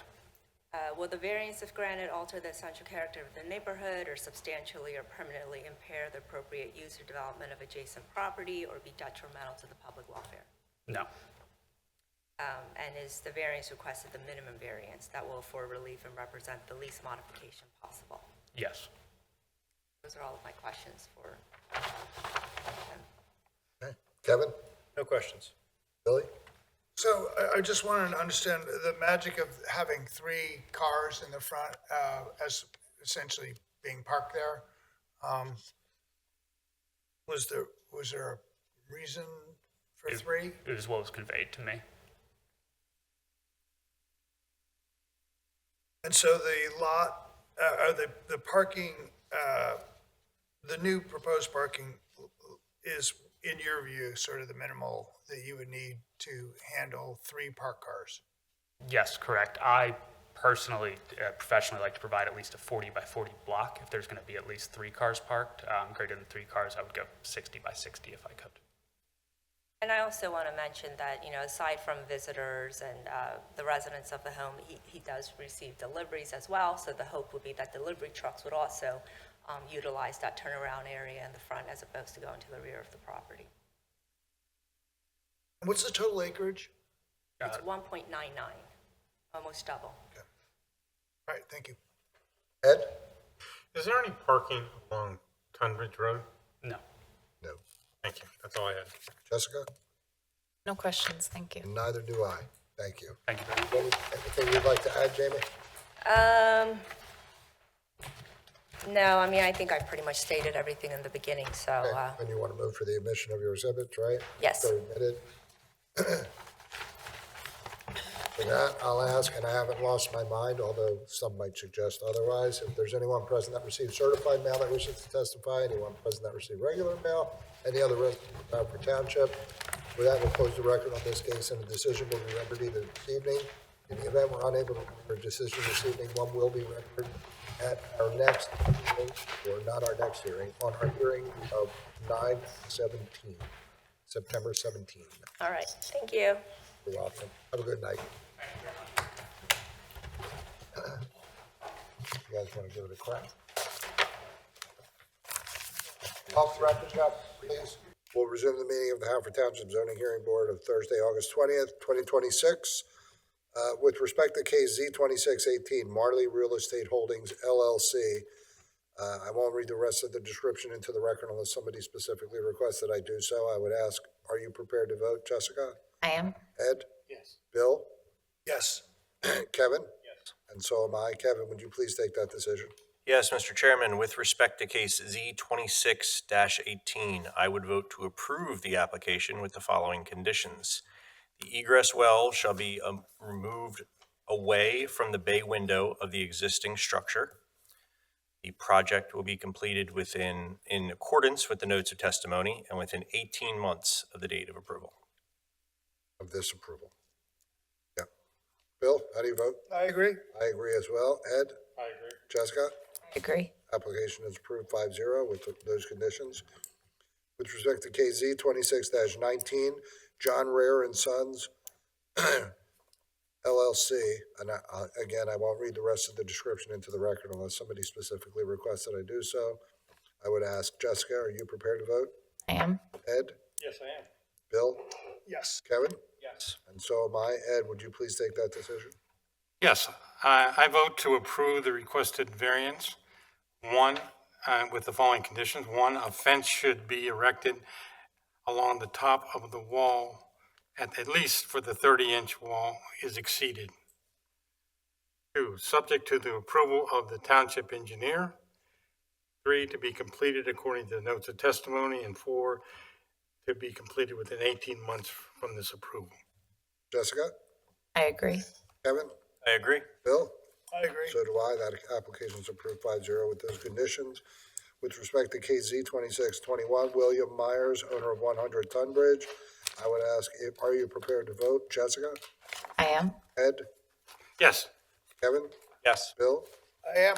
So am I. Bill, would you please take that decision? Sure. With respect to KC 26-21, I would vote to approve the requested relief subject to the conditions that, one, if a horseshoe driveway with a second opening onto Tunbridge were added, the turnaround area within the front yard setback shall be fully removed.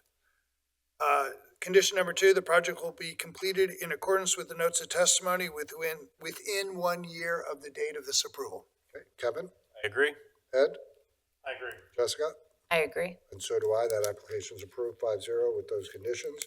Jessica, we have minutes, correct? We have minutes that were submitted for our August 6th meeting. I would make a motion to approve the minutes. I second that. I was not here, right? Okay, and